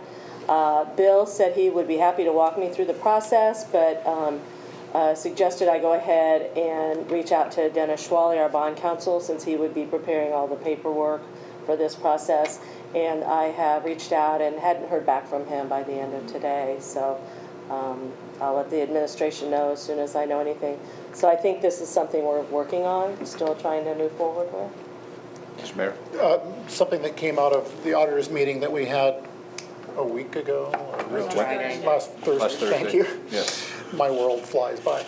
is the possibility of whether it comes out of cap or where it comes from, that one option, one way of doing this is kind of parsing the finances, pulling together finances for, this is $272 or $4,000 for the generator to power both, the law building as well as this building, is that the different departments kind of pay a fair share in this process, which would also include the courts in helping to pay for this, which is, this is a big undertaking, but it's much needed, because it's what these emergency generators are, generator one, is affording us, is to make sure that both these buildings are able to stay online in case of the power grid dropping down in the uptown area. So what you're looking at right now then, in addition to the paperwork and figuring out the correct procedure, is the sources of revenue for the payback. Correct. And then a schedule, just like anybody has a mortgage, has to pay money back, there's a schedule, a coupon book or something that says, okay, at this time I have to pay this much. And a length of time that's going to go over. How long do we want to take to pay ourselves back? And at what interest, if any? All this has to be decided. When will we know? Well, we'll either know and have something before you for next Monday, or it'll be here when you return on recess, after recess. So there is no precedent for this? Not in the city. Not in the city. But with the Actually, That's not quite. we have borrowed from ourselves before. We borrowed from the general fund or the cap fund to purchase buses because we had to pay the money up front, and then we got the grant and could pay it back. So we have done that process, but we don't have a grant or any money coming in that we know will pay us back after we do this borrowing. We have borrowed years ago to pay our EPA fine from the general fund and paid that back. In that instance, and that's been over 10 years ago, our law director could write up a plan, and council had an ordinance saying this, and we set it up with kind of a minimal payback, knowing that we could always pay more if we had it, and we did actually end up paying it back in about 2 years, $120,000. So, no, as far as this borrowing, what we're really borrowing from is our money in the bank. We have a lot of money in the bank, but not all funds have access to that money, and it's a different process. And as I said, it is allowable. I've heard about it at finance conferences I've gone to, and I know the county has done it. And one of the things they did use money for was emergency generators, among other things, windows, different things. So capital improvements is probably the most allowable thing that you would borrow from yourself for. So there is a process, but we have not done this exact process before. So we gain interest, we have an interest income. Is Sure, that where yeah. we would be borrowing it from, that interest income? Yes, we can charge ourselves interest, but it still stays with the city, however we borrow and apply. But I'm thinking of, our treasurer. The funds? Yeah, she, what am I trying to say? Invests, she invests money, and we have money, investment money. Absolutely. We post interest to all the accounts that have a fund balance that are required. Some of the grant funds we aren't required to apply interest to, based on our bank statement every month. We've got CDs, we've got savings accounts, and we post interest in our system every single month to most of our funds. Well, I wondered if Councilmember Pappy's question was, do we have sufficient funds from the interest revenue to pay or to borrow the entire amount? I think maybe that was the question. So as reported last week, and I don't have the treasurer's report. So This isn't really based on our interest income. This is based on our bank balances. Right. And the amount of money, we have a lot of money. And then we do to have two other safety mechanisms that we abide by that our auditor monitors for us, and that's the percentage of money that is allowable to borrow. But that's established by Ohio Revised Code. Yes. And then we have also established our own cash Reserve reserve policy, yes. And so We would want to stay within those bounds. We would want to stay within those. So we do have those mechanisms that are kind of safeguarding as we consider this as an option. Exactly. Okay. And in the big picture of the city, 272,000 is a lot of money, and especially to pay back. However, we have a $35 million budget citywide, and is 14 million just in the general fund. So we deal with a lot of money, and like you said, there are parameters we would have to stay within. Other questions? Councilmember McGee? Thank you, Councilman Reisner. I just wanted to mention, last time this came up, I had mentioned that perhaps you could look into solar, or at least consider renewable energies, and you indicated you would do so. For the sake of your children and your children's children's children, I would hope that would be something that this administration would consider, because I think actions are very important at this time. And I'm also concerned about the extent of the generator need that seems to be growing. It used to be for services that might be taken offline that were essential services, and now it's to cover 2 buildings and municipal court, which perhaps could easily be closed for a day or 2 during the emergency. So I think if you're asking the city to borrow money from itself and for the taxpayers to basically be responsible for paying for that, I think you should at least figure out what are the essential services that you want to protect, as opposed to other services, like whether this room needs to be air conditioned at all times during the day during an emergency. So, I mean, there are some variations on that. Sure. We're still exploring it. I have yet to identify, a solar array that in times of crisis where if all of a sudden, for whatever reason, we dropped off the grid with our current grid, much like what happened a couple months ago in the back of the city building, is there a system that's solar that will kick in right away and be providing the same level of kilowatts that the city, that the building is required? But we're looking at it. I mean, we're looking at all different options. So I would hope so. I have yet to identify something, though, from an emergency backup standpoint, since we're currently on the grid.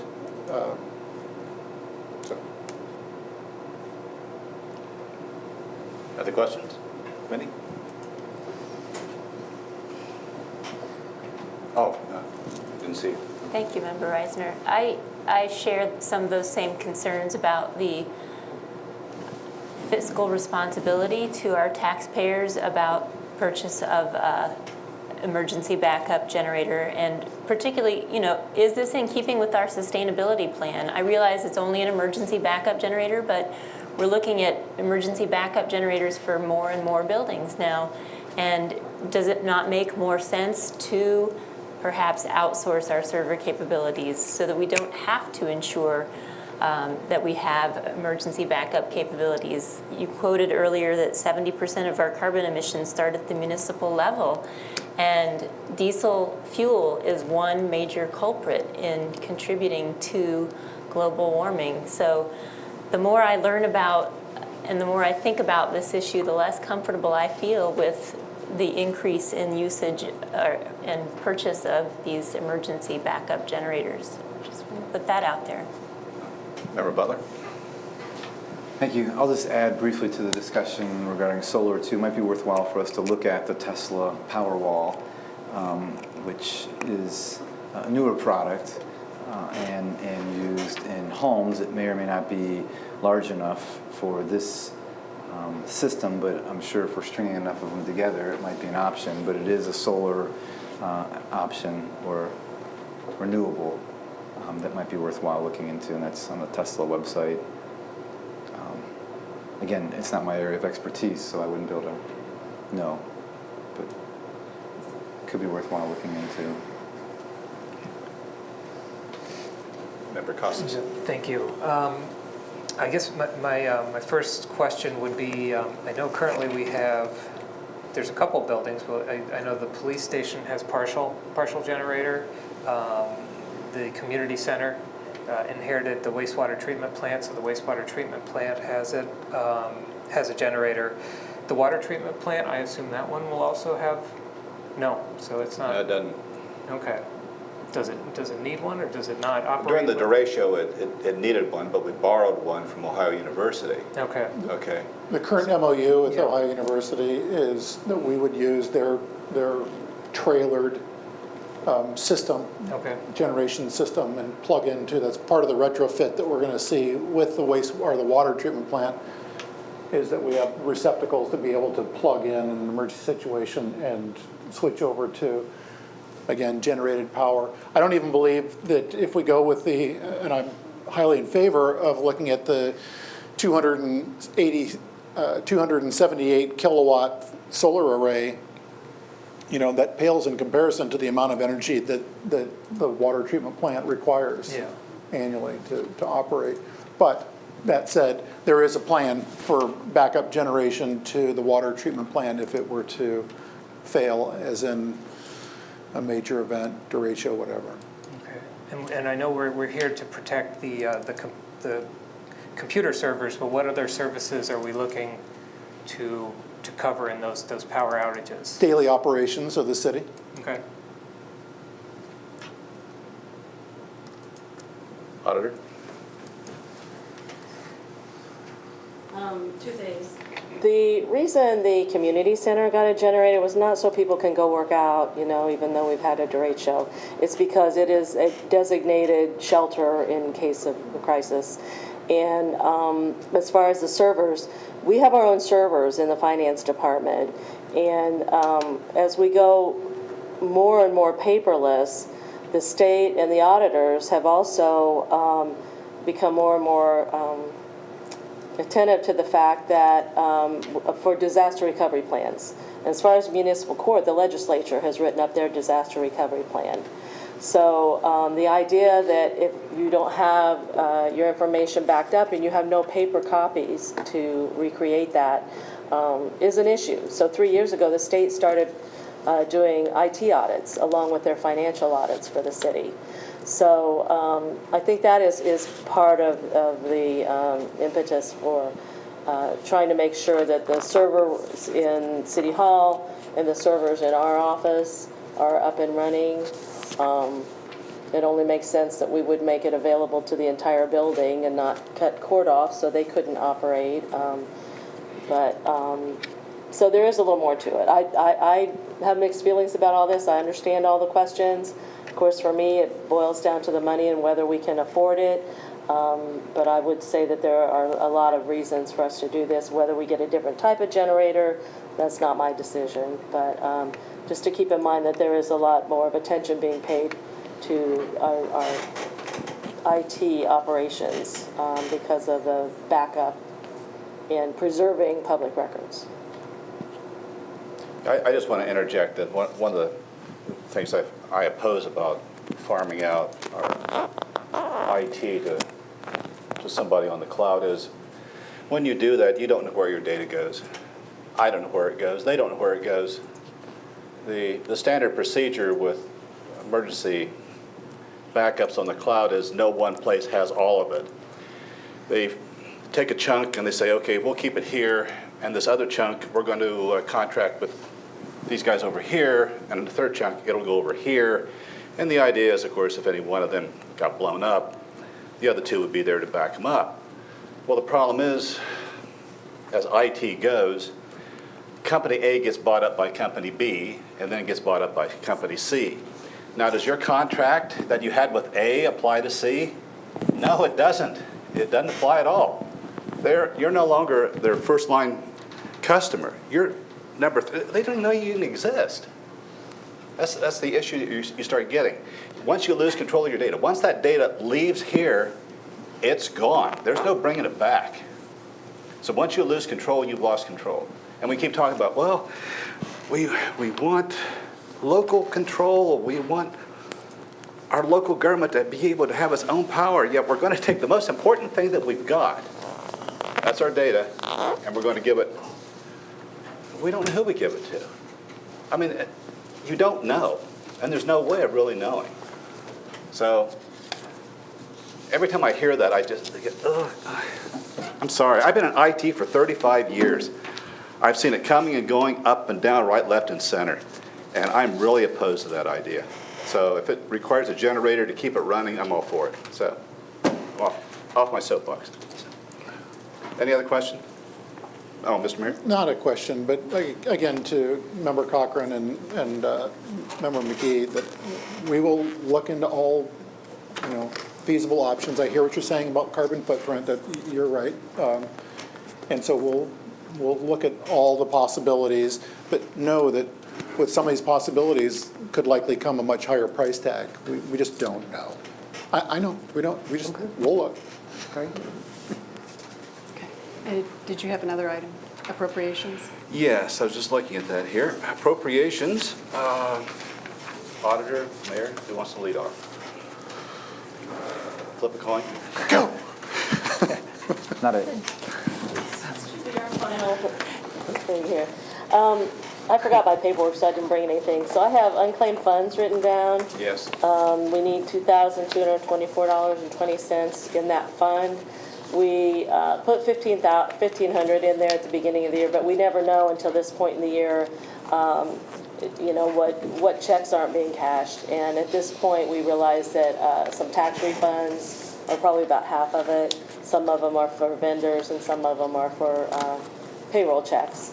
And so this is how much we need additionally, the exact amount, so that we can get those refunds. And then CFI.